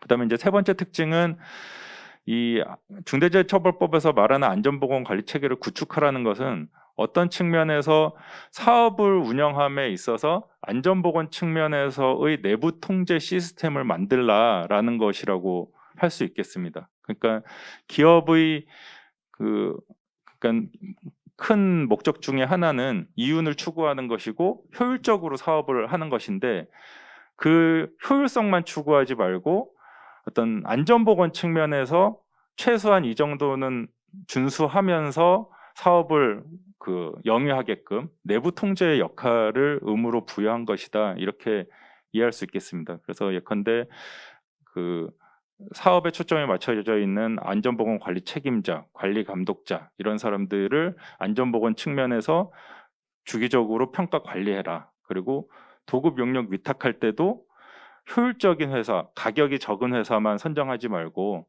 안전보건에 관한 기준을 세우고 역량을 평가해서 선정해라. 그리고 전담 조직을 두어서 안전보건 관리를 하도록 하되 이 안전보건 전담 조직이라는 것은 그 사업과 관련된 생산, 행정 등은 업무를 하지 못하도록 해서 이 내부 통제 역할을 철저히 하도록 해라. 이런 것들을 법에서 정하고 있다. 이렇게 볼 수 있겠습니다. 그래서 결과적으로 이 안전보건 관리 체계의 특징은 일회성 점검 또는 개선으로 의무 이행이 완료되지 않는다. 회사가 사업을 영위하는 이상 지속적으로 개선 더 발전시켜야 되는 프로세스 모델을 갖추는 것이다.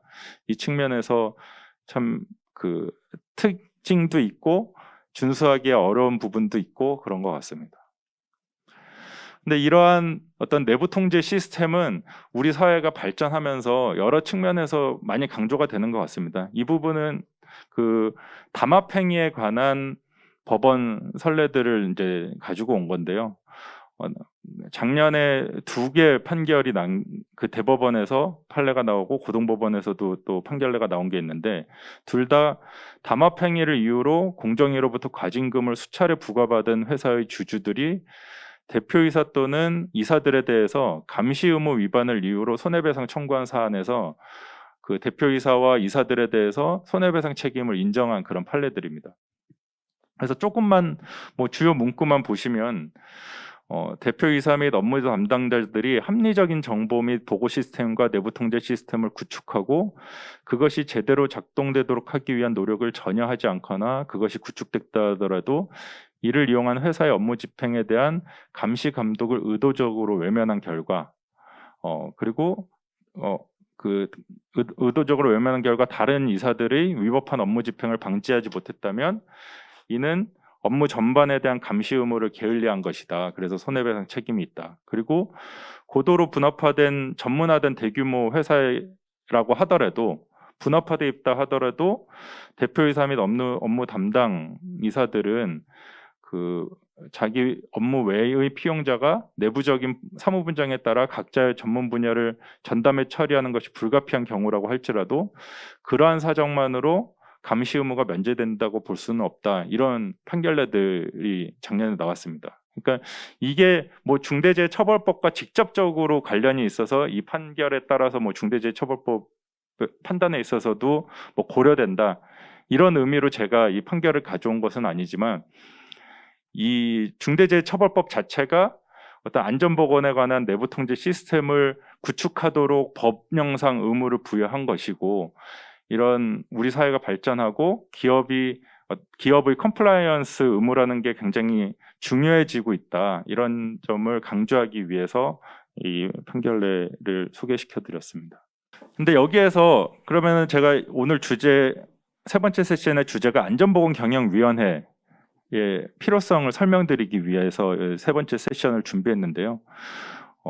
이때 이렇게 안전보건 관리 체계를 구축하는 데 있어서는 저희 이제 본부법인 율촌에서는 안전보건경영위원회라는 것을 많은 기업에 제안해 드리고, 또 많은 기업들이 그것을 수용해서 이 위원회를 설립한 경우가 많습니다. 이 특징은 첫 번째로 이 중대재해처벌법상 안전보건 확보 의무에 관한 여러 가지들이 안전보건에 관한 의사결정에 있어서 전문성을 요구하는 경우가 많은데, 이 법에서는 경영책임자에게 안전보건 확보 의무라는 것을 부여하고 있지만, 경영책임자는 사실 안전보건에 관해서는 전문가가 아닌 경우가 훨씬 더 많습니다. 근데 그럼에도 불구하고 이 의사결정에 대한 책임은 굉장히 크기 때문에 이거를 경영책임자가 단독으로 의사결정하기보다는 어떤 여러 안전보건에 관련된 여러 사람들, 그리고 안전보건에 관한 전문가를 포함시킨 위원회를 통해서 안전보건에 관해서 결정이 어려운 사안은 함께 의사결정을 하도록서 객관성과 합리성을 담보할 수 있을 것 같습니다. 그리고 이런 부분은 사실 이 법적으로 그러니까 안전보건 확보 의무의 수준을 어느 정도로 준수해야지 사업의 특성과 규모에 맞춰서 의무를 이행한 것이다라고 판단받을 수 있을지 애매하기 때문에, 그 부분은 수사기관에서도 정답이 없기 때문에 이러한 의사결정 절차를 통해 가지고 경영책임자가 어떤 의사결정을 했다 그러면 사후적으로 합리성이 담보될 수 있을 것이다, 이렇게 생각이 됩니다. 그 다음에 두 번째로는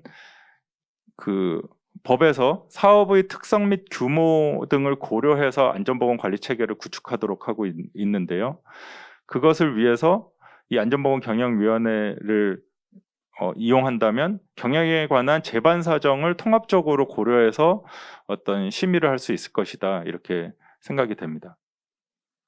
그리고 세 번째로 앞서 말씀드린 거랑도 유사한데, 이 안전보건경영위원회는 그 내부 임직원뿐만이 아니라 외부의 안전보건에 관한 전문가도 위원으로 포함을 시켜가지고 그 전문가의 의견을 청취함으로써 더 어떤 의사결정의 합리성을 담보할 수도 있을 것 같고요. 네 번째로 주기적으로 이 안전보건경영위원회에서 회사의 안전보건 관리 체계 운영 상태를 보고받고, 또 미흡한 부분을 공유하고 필요한 조치에 대해서 또 논의하고, 이런 거를 통해 가지고 각 사업의 특성에 맞는 안전보건 관리 체계의 현장 작동성을 확인하고 개선 방안을 제시하고, 그런 자리가 될 수 있을 것 같습니다. 다음으로 다섯 번째인데요. 저는 이제 어떤 측면에서는 다섯 번째가 제일 중요하다고 볼 수도 있는 것 같습니다. 아마 제가 사전 질의사항이나 신청하신 분들을 봤을 때 이 안전보건 관련한 실무자들이 많이 참석을 하신 것 같은데, 실무자들 입장에서는 개별 현장에서 안전조치가 잘 이루어지도록 하는 것도 당연히 중요하겠지만, 이 안전보건 관리 체계 구축에 있어서 가장 중요한 부분은 경영 책임자가 이 안전보건에 관해서 관심을 갖고 리더십을 발휘하는 것, 이게 출발이라고 할 수 있거든요. 근데 실무자들의 입장에서 주기적으로 경영 책임자한테 찾아가가지고 안전보건에 관해서 신경 쓰셔야 됩니다, 이렇게 교육해드리고, 이런 것들이 굉장히 부담스럽고 또 잘 안 되고, 이런 경험이 많으실 것 같은데요. 안전보건 경영위원회를 통해 가지고 주기적으로 어떤 경영 책임자에 해당하는 대표이사 또는 CSO들이 참석하고, 또 각 어떤 공장장 레벨 또 전문가가 참여해 가지고 그 회사의 중요 안전보건에 관한 사항들을 논의한다 그러면 경영 책임자의 안전보건에 관한 관심을 제고하고 유지하는데 굉장히 효율적이다 이렇게 생각이 됩니다. 그리고 여기에 써 있진 않지만 이런 것들을 통해 가지고 이 안전보건 확보 의무라는 것은 자꾸 이 기업들이 형식적인 부분에 점점 더 신경을 쓰는 경우가 있는 것 같습니다. 그 만에 하나 사고가 났을 때 어떤 입증 자료를 제출해야 될까 이런 것들을 고민하면서 형식적인 부분으로 흐르는 경우가 있는데 이런 실질적인 위원회를 통해서 그 논의를 하도록 하면 그거 자체로 어떤 문서 생성이나 이런 거가 설령 없더라도 우리 회사에서는 이런 그 안전보건 관리를 위해서 굉장히 고민한다 이런 것을 보여줄 수 있지 않을까 그렇게 생각이 됩니다. 그래서 그런 측면에서 안전보건 경영위원회를 이렇게 제도를 운영하는 것을 한번 고려해 보시면 좋을 것 같고요. 이거를 도식화해서 생각해 본다 그러면은 이제 안전보건 전담 조직이 있고 뭐 CSO라는 것은 법에서 의무사항으로 정하고 있는 것은 아니기 때문에 둘 수도 있고 안 둘 수도 있습니다. 그런데 앞서 말씀드린 것처럼 대표이사는 안전보건에 관한 전문가는 아니기 때문에 안전보건 확보 의무 이행의 어떤 효율성을 보장하기 위해서 가능하다면 이제 뭐 CSO를 두는 것도 효율적일 것 같고요. CSO를 통해서 이제 안전보건에 관한 사항을 전담하도록 하되 어떤 의사결정이 필요한 사항은 안전보건 경영위원회에서 안건을 제안해서 대표이사를 포함한 경영 책임자들 플러스 뭐 이제 중요한 임직원들이 포함해 같이 참여해서 안전보건에 관한 사항을 의사결정하고 의사결정의 합리성과 객관성을 보장받는다 이런 구조로 이해하시면 될 것 같습니다. 그리고 만약에 안전보건 경영위원회를 둔다 그러면 이것은 법적으로 요구되는 기구는 아니기 때문에 심의사항이나 뭐 개최 주기나 이런 거에 대한 제약은 전혀 없습니다. 단 사업장에서의 구체적인 안전보건 조치에 관한 사항을 논의한다기보다는 그 개별 사업장에서의 구체적인 안전 조치를 어떻게 잘 관리할까 안전보건 관리 체계에 관한 사항을 위주로 이 안전보건 경영위원회에서 심의하는 게 바람직해 보입니다. 그리고 그 심의 내용은 구체적으로 이제 그 중대재해처벌법상 의무 중에 어떤 정답이 없는 내용들, 여기 열거된 것처럼 실적에 대한 평가, 안전보건 목표와 경영방침 설정, 어떤 조직 구성, 인력의 적정성, 예산 편성, 집행의 적정성, 규정의 수정 보완 방안에 대한 검토 이런 것들을 안전보건 경영위원회의 심의사항으로 다룰 수 있을 것 같습니다. 이상으로 그 안전보건 경영위원회에 대해서 소개를 해드렸고 각 사업의 특성에 따라서 이건 법적으로 요구되는 기구는 아니기 때문에 각 사업의 특성에 따라서 한번 도입을 고려해 보실 수 있을 것 같습니다. 그럼 이것으로 그 세 가지 주제 발표를 마치고 저희가 사전에 질의받은 사항을 토대로 Q&A 시간을 가지려고 합니다. 굉장히 많은 분들이 이 저희 세미나 신청을 하면서 사전 질의 사항을 주셨는데 안타깝게도 저희가 그 모든 사항에 대해서 답변해 드리기는 어려울 것 같고요. 답변을 드리기 위해서 질의 현황을 분석을 해봤습니다. 이게 뭐 최근까지는 아니고 이번 주 월요일 기준으로 받아봤는데 이렇게 유형화 해볼 수 있는 것 같고 이게 참 어떤 측면에서는 말씀드린 것처럼 법적 모호성도 있다 보니까 계속해서 어떤 적용 대상, 책임 주체 이런 거는 법 제정 당시부터 있던 질의였는데 아직까지도 굉장히 빈도가 많게 이렇게 질문을 주시는 것 같고 그다음에 구체적으로는 뭐 도급인과 발주자에 대한 질문, 조직을 어떻게 구성해야 되는지, 협력업체 어떻게 관리해야 되는지 이런 질문들이 있었던 것 같습니다. 그래서 오늘 그 주제 발표와도 관련된 내용들도 상당히 있는데 그 각 내용들 중에 대표적인 질문들을 뽑아서 저희가 답변 드리도록 하겠습니다.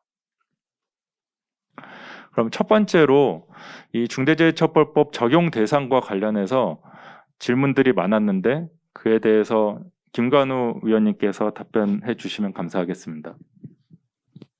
네, 그 첫 번째 이제 적용 대상 부분인데요. 그 보시게 되면 많은 그 질문이 와 있는데 그분 그 질문을 유형화해 보게 되면 크게 두 가지 정도로 이렇게 압축할 수 있을 것 같습니다. 그러니까 적용에 있어서의 그동안에 이제 산업법상에 있어서의 어떤 사고가 안 나니까 서비스 업종에서는 별로 이렇게 신경을 안 썼는데 중처법에 이제 경영자를 처벌한다고 하다 보니까 이제 서비스 업종에서 관심이 많이 있어 이런 같은 질문이 있는 것 같습니다. 우리는 정말 뭐 사고 날 위험도 없다. 근데 이게 뭐 제접도 아니고 사고 날 위험도 없는데 이게 대상이 되는 거냐. 그런 부분에 대한 질문이 많이 들어와 있고요. 그 다음에 이제 두 번째로는 이제 특히 건설공사 같은 경우에 이제 금액이 뭐 상시 근로자 수는 50인이 넘어가는데 공사 금액은 지금 50억이 아니다. 미만이다. 이럼에도 불구하고 지금 적용이 되는 거냐. 이런 부분들에 대한 어떤 유형화를 한번 해볼 수 있을 것 같습니다. 그래서 첫 번째 답변을 보면 일단 적용 대상을 보게 되면 상시 근로자 5인 이상 사업 또는 사업장으로 되어 있습니다. 이게 다예요. 그리고 산업안전보건법을 보게 되면 시행령 별표 1에서 일부 어떤 재해에 대한 그런 조항이 있는데 중처법은 그런 게 없습니다. 그래서 모든 사업의 업종, 영리, 비영리를 불문하고 적용이 되기 때문에 서비스 업종도 당연히 중처법 대상이 된다고 보시면 될 것 같고요.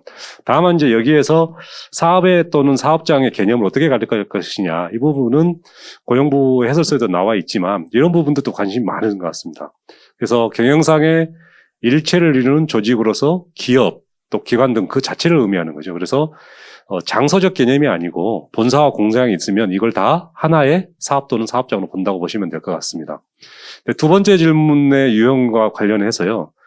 개인 사업자 또는 상시 근로자 50인 미만 사업 또는 사업장은 2024년 1월 20일부터 적용하는데 거기에 별도로 건설업의 경우에는 공사금액 50억 원 미만인 경우 공사에는 2024년 1월 27일 적용한다고 되어 있습니다. 따라서 건설업의 경우에 예외적으로 사업 또는 사업장에 가름하여서 개별 공사 단위로 시행일을 규정하는 점을 볼 때 상시 근로자 수와 관계없이 공사 금액이 50억 미만이다. 그러면 건설공사는 2024년 1월 27일부터 적용이 된다고 보시면 될 것 같고요.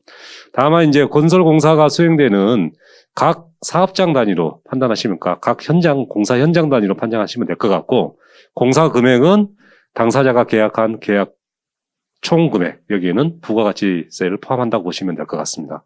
네, 이상입니다. 예, 감사합니다. 그럼 다음으로 두 번째는 이행 점검에 대해서 어떤 구체적으로 어떻게 이행을 하면 적절할지에 대한 질문도 많았는데요. 이에 대해서도 김관우 전문위원님께서 답변해 주시면 감사하겠습니다. 이제 두 번째 유형으로 이제 이행 점검에 대한 내용이 있는데요.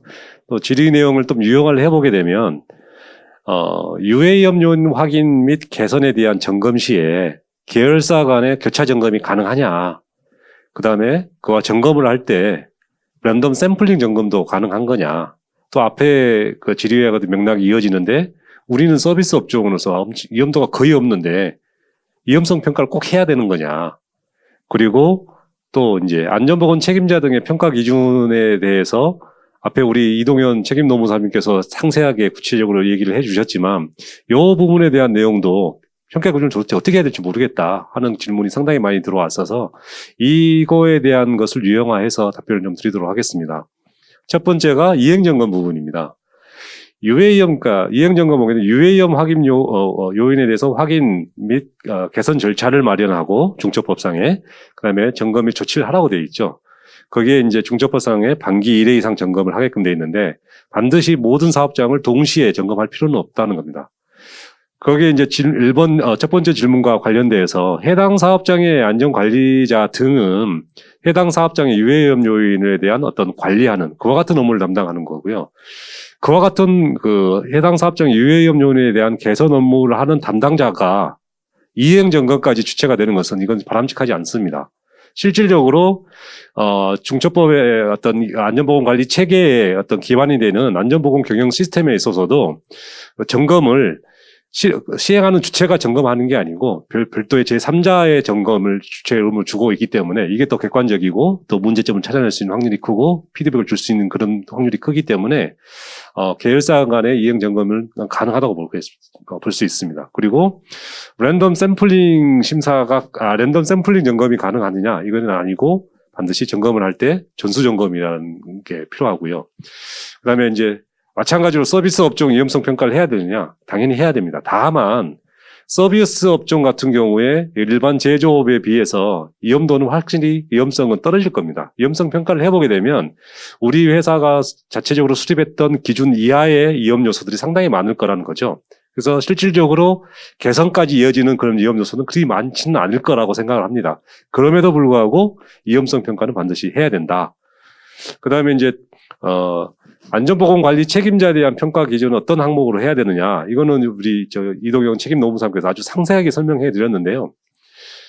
이거의 평가 기준에 대한 근본 목적을 생각하시면 될 것 같습니다. 안전보건관리 책임자, 관리감독자, 총괄 책임자는 산안법에서 나오는 거거든요. 거기에 이런 업무를 하라고 의무가 주어져 있는 거고, 평가라는 개념은 평가가 의미가 있는 게 아니고 그와 같은 업무를 하고 있는지에 대해서 파악을 하고 해보니 이와 같은 업무를 해야 됨에도 불구하고 위법한 점이 있으면 피드백을 줘서 그런 부분들을 개선하게 하는 데 근본적인 취지가 있는 겁니다. 따라서 기본적으로 평가 기준을 마련할 때 산업안전보건법에서 정하는 직무상의 요소들을 평가 기준에 넣고 그걸 그냥 그 직무 그대로 넣는 것보다 그거를 구체화시켜서 넣고 그런 부분들을 평가 항목으로 구성해서 평가를 하고 피드백하고 하시면 될 것 같습니다. 그래서 샘플로 제가 첫 모두 시간에 제시했던 안전보건관리 책임자에 대한 평가 기준을 마련해서 제시해 드렸으니까 그걸 기반으로 해서 참고를 하시면 될 것 같고요. 또 우리 이동현 책임노무사께서 제출해 주신 그와 같은 항목도 있기 때문에 그런 부분들을 잘 감안을 해서 평가 기준을 만드시면 될 거라고 생각합니다. 예, 이상입니다. 예, 상세한 답변 감사드립니다. 그럼 다음 질문으로 이 안전보건 전담 조직을 두도록 하고 있어서 이에 대한 실무적인 질문도 굉장히 많았던 것 같습니다. 이에 대해서 이동현 노무사님께서 답변해 주시면 감사하겠습니다.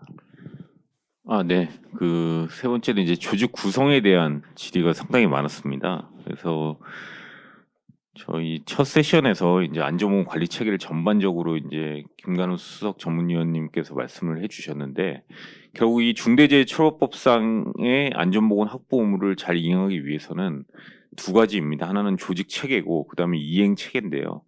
이 조직 체계에서 가장 중요한 것이 결국에는 이 안전보건 전담 조직 또는 안전보건 전담 조직을 두지 않더라도 안전보건 인력을 어떻게 구성할 것이냐 이런 부분인 것 같습니다. 그래서 그러다 보니까 여기에 대한 질문이 좀 많은 것 같습니다. 그래서 저도 이제 질문이 많이 있지만 한 두 가지 정도로 좀 유형화를 해보면 전담 조직의 구성원에 대해서는 별다른 제한이 없는지 어떠한 자격이나 뭐 경험이 있어야 되는지 이런 질문이 많이 있었고요. 그다음에 중대재해처벌법 외에 기존의 산업안전보건법상 안전관리자라든지 보건관리자 이러한 법적 선임 인원들이 있는데 이런 사람들이 안전보건 전담 조직에 포함돼도 되는지 또는 이런 분들을 이렇게 묶어서 좀 안전보건 전담 조직을 꾸려도 되는지 이러한 질문이 가장 많았습니다. 그래서 일단은 안전보건 전담 조직의 인원 수나 자격 요건 등은 법에 정해져 있는 것이 없습니다. 다만 조직이라는 용어 때문에 최소 2명 이상은 돼야 된다라는 것이고요. 그리고 이러한 안전보건 전담 조직은 결국에는 중대재해처벌법상으로 전사 차원의 안전보건 관리를 총괄하는 업무를 해야 되기 때문에 예를 들어서 사업장 내에 안전보건 조치를 크로스 체크할 수 있고 안전보건 확보 의무를 실효성 있게 이행하기 위한 어떤 이러한 총괄적인 안전보건 활동을 해야 되기 때문에 기본적으로 안전보건 전담 조직 구성은 법정으로 정해져 있지는 않지만 안전보건 역량이라든지 경험이 있는 직원으로 구성하는 것이 적절하고 바람직하다 이렇게 말씀드릴 수 있을 것 같습니다. 그리고 다음으로는 이제 현장별로 산업안전보건법상 안전관리자 등을 포함시켜도 되느냐라는 것인데요. 이 부분도 만약에 포함시켰다라고 해서 중대재해처벌법의 안전보건 확보 의무를 위반했다라고 볼 수는 없겠지만 일단은 고용노동부는 별도의 인력으로 전담 조직을 구성하는 것이 바람직하다라고 라는 입장입니다. 그 이유는 안전관리자라든지 보건관리자 등은 앞에서 말씀드린 것처럼 이제 법정 직무가 있습니다. 그래서 법정으로 이제 이행해야 되는 직무들이 있는데 이러한 분들한테 이제 중대재해처벌법상의 어떤 안전보건에 대한 총괄 업무까지 맡기게 되면 그러한 의무를 제대로 할 수 없다라는 것이 이제 고용노동부의 입장이고요. 그래서 이러한 점을 조금 고려하실 필요가 있겠습니다. 다만 이제 그 법인에 여러 사업장이 있는 것이 아니고 하나의 사업장만 있다라거나 아니면 본사의 경우에는 본사의 안전관리자라든지 이런 분들이 안전보건 전담 조직에 소속되는 것은 무방하다. 다만 이러한 경우에도 그런 안전관리자 분들이 산업안전보건법상의 법정 직무를 소홀히 하지 않을 수 있게끔 조금 관리하실 필요가 있겠습니다. 그다음에 이제 안전보건 전담 조직 관련해서 이제 역할에 대한 부분도 질의가 참 많았습니다. 그래서 전담 조직의 아레나는 어떻게 정립하는 것이 적절하냐, 그리고 전담 조직은 어떤 역할까지 해야 되느냐 이러한 질문들인데요. 기본적으로 이러한 안전보건 전담 조직은 이제 전사 차원의 안전보건 활동을 총괄 관리해야 됩니다. 그래서 중대재해처벌법의 의무 주체인 경영 책임자 등을 보좌하고 안전보건에 관해서 컨트롤 타워의 역할을 해야 됩니다. 그래서 이러한 측면에서 조금 예시를 들어서 말씀드리면 전사의 안전보건에 대한 정책이라든지 제도를 기획하는 업무, 그리고 사업장이 많은 경우에는 각 사업장의 안전보건 활동, 그러니까 구체적인 안전보건 조치에 대해서 취합하고 분석하고 그리고 오디트 등 크로스 체크하는 그런 활동, 그리고 안전보건 관리 책임자 등 이런 안전보건 인력에 대한 평가에 대한 부분이 있겠죠. 그리고 각 사업장에 대한 안전보건 인력과의 어떤 소통 관리라든지 안전보건에 대한 전사 예산에 대한 편성이나 집행에 대한 관리, 그리고 이런 안전보건 확보 의무가 실제 실효성 있게 될 수 있도록 파이널 창구로서 담보하고 이행하는 부분이 안전보건 전담 조직의 역할이다. 이렇게 보시면 되겠습니다. 네, 이상입니다. 네, 답변 감사드립니다.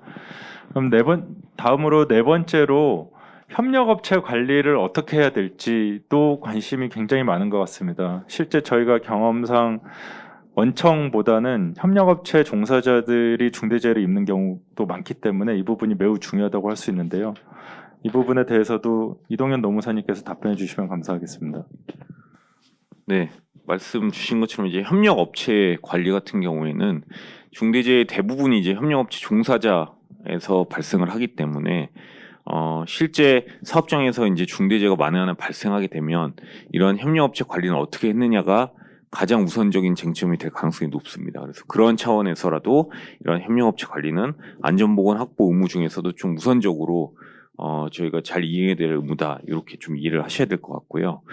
요거와 관련해서는 이제 협력업체에 대한 관리를 하라고 하는데 뭐 수십 개, 수백 개의 도급 용역 위탁 업체가 있는데 이러한 업체에 대해서 모두 관리를 해야 되느냐? 이건 현실적으로 어렵다. 이러한 차원에서의 질문이 상당히 많으신 것 같습니다. 그래서 모든 도급 용역 위탁 업체를 대상으로 안전보건 확보 의무를 이행해야 되느냐 이런 질문이 많았고요. 그래서 이제 이 도급 용역 위탁 관계에서의 안전보건 확보 의무에 대한 이제 법 조문을 보시면은 모든 업체에 대해서 이제 안전보건 확보 의무를 이행하도록 되어 있지는 않고 그 시설이나 장비, 장소에 대해서 실질적인 지배, 운영, 관리할 책임이 있는 경우에 한정해서 이제 협력업체 종사자에 대해서도 안전보건 확보 의무를 부담하도록 되어 있습니다. 그런데 여기서 이제 좀 중요한 점은 그 시설, 장비, 장소에 대해서 그러면 실질적으로 지배, 운영, 관리할 책임이 있는 경우가 어떤 경우냐 이런 의문이 생길 수 있는데 이것은 지금 법령에서는 자세히 설명이 안 돼 있고 또한 중대재해처벌법이 아직 시행된 지 얼마 되지 않아서 법원의 판례라든지 선례가 없는 상황이기 때문에 단정적으로 말씀드릴 수는 없지만 기존의 산업안전보건법에서도 지배관리라는 개념이 있어 왔습니다. 그래서 그 산업안전보건법상의 판례라든지 아니면은 고용노동부에서 배포한 중대재해처벌법 해설서라든지 이런 것을 참고해서 저희가 좀 예상을 해보면 이러한 책임이 있는 경우라 함은 중대산업재해 발생 원인을 살펴서 해당 시설이나 장비 그리고 장소에 관한 소유권, 임차권, 그 밖에 사실상의 지배력을 가지고 있어서 위해 위험 요인에 대해서 제거할 수 있는 능력이 있는 경우다. 이렇게 해석이 될 수 있습니다. 그래서 현업에서 이러한 것을 체크하기 위해서는 지금 장표에서 보시는 건물 토지 소유관계라든지 시설 장비에 대한 소유관계 그리고 지휘 감독 관계라든지 같이 혹시 협력업체의 종사자와 우리의 종사자가 같이 작업을 수행하는지, 아니면은 저희가 어떠한 여러 가지 작업에 관여를 함으로써 그러한 작업 관련해서 유해 위험 요인을 통제할 수 있는 권한이라든지 이런 동기부여가 될 수 있는지, 이런 여러 가지 부분들을 살펴서 저희가 합리적인 기준을 마련하고, 거기에 따라서 저희가 현재 계약된 도급유형 위탁 업체 중에 저희가 관리해야 되는 업체, 관리를 하지 않아도 되는 업체를 나눠서 지금 안전보건 확보 의무의 대상 범위에 포함을 시켜서 이행하실 필요가 있겠습니다. 다음은 이제 도급 용역 위탁 업체에 대해서 만약에 이제 대상이 되면 이 두 가지 의무들이 발생합니다. 그러니까 아까 제가 발표 세션에서 말씀드린 것처럼 평가의 기준이나 절차를 마련해 가지고 이제 선정하고 유지하는 부분이 하나가 있고요. 두 번째는 안전보건에 위한 관리 비용에 대한 기준과 절차를 마련해서 거기에 따라서 이제 책정하는 부분이 있습니다.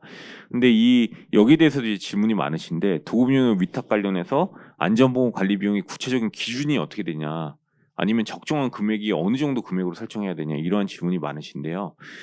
이 또한 이제 법에서는 일률적인 기준을 정하고 있지는 않습니다. 따라서 이제 사업의 특성이라든지 규모, 도급의 유형, 이런 것에 따라서 다르게 정할 수는 있는데요. 이건 반드시 이제 안전 관리 비용이 얼마다 이렇게 정하기는 어렵고, 결국에는 저희가 맡긴 도급 업무가 있으면 그 업무의 안전보건에 관한 항목별로 좀 분류를 해서 일정 부분 합리적인 기준에 따라서 좀 책정하실 필요가 있겠습니다. 그래서 예를 들자면은 뭐 인건비나 업무 수당, 뭐 안전 시설비라든지 개인 보호구에 들어가는 비용, 그리고 건강 관리비, 이런 것들을 좀 항목을 분류해서 거기에 따른 비용을 책정하시면 되겠고요. 또한 이게 도급비에 이제 포함이 되면 되는 거고, 도급비 이외에 반드시 이러한 안전 관리 비용이 별도로 지급돼야 되는 것은 아니다라는 것은 유의하실 필요가 있겠습니다.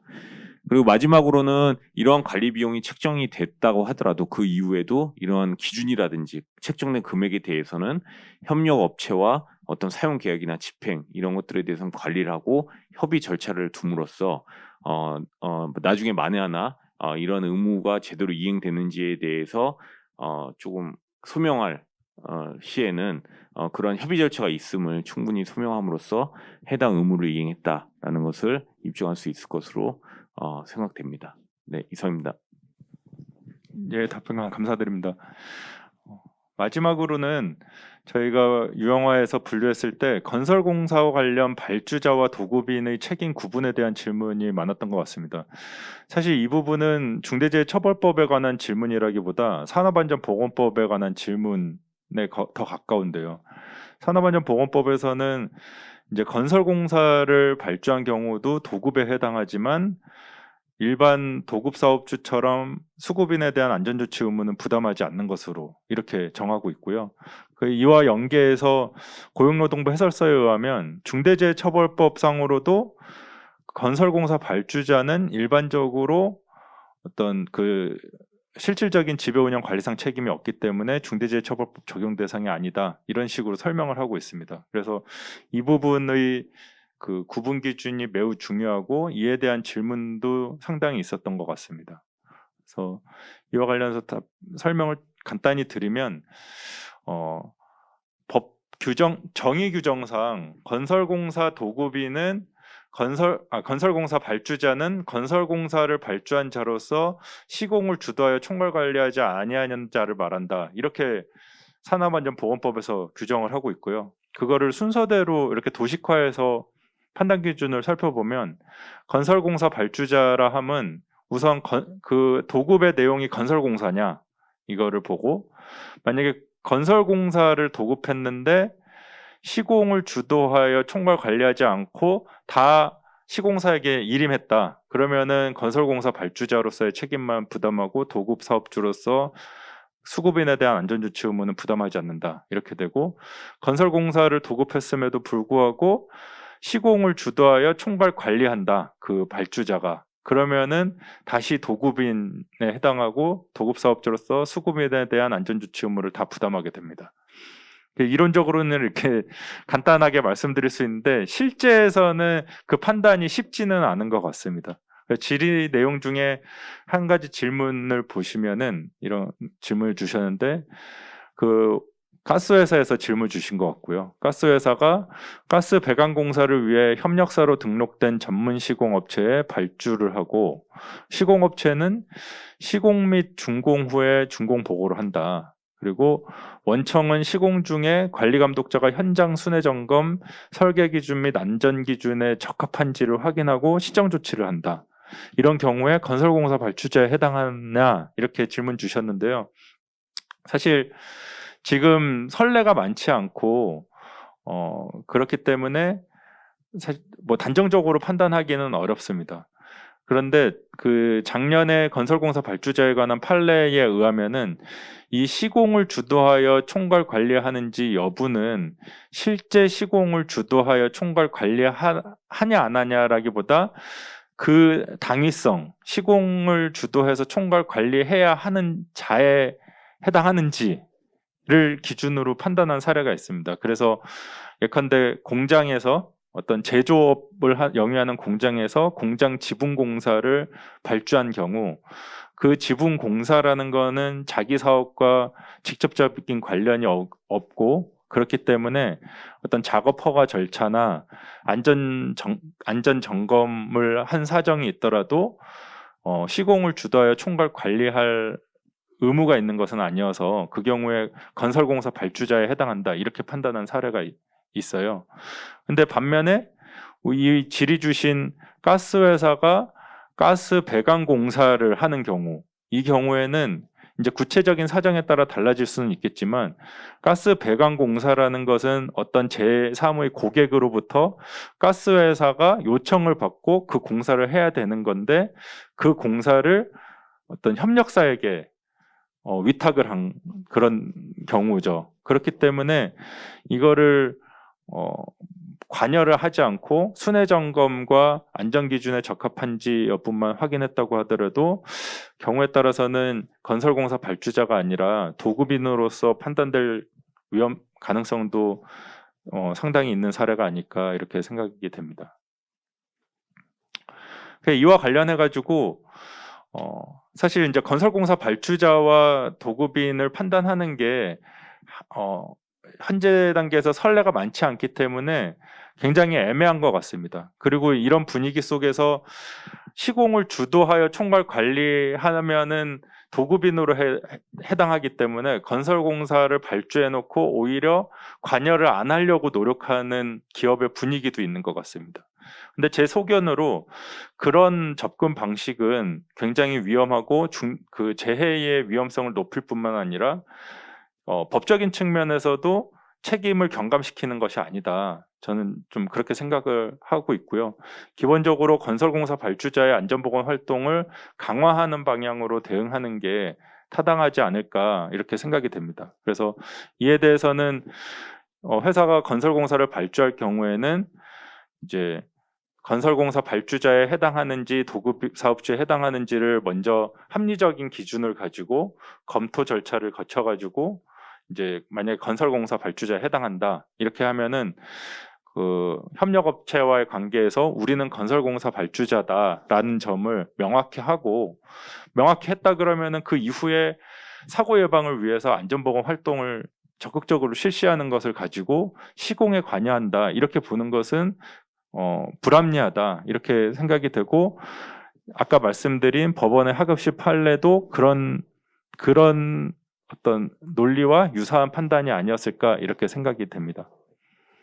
다만 시공에 관여하거나 시설 장비 장소에 대해서 지배 운영 관리하는 것으로 오해받지 않도록 관리할 필요는 있을 것 같습니다. 건설공사 발주한 경우에요.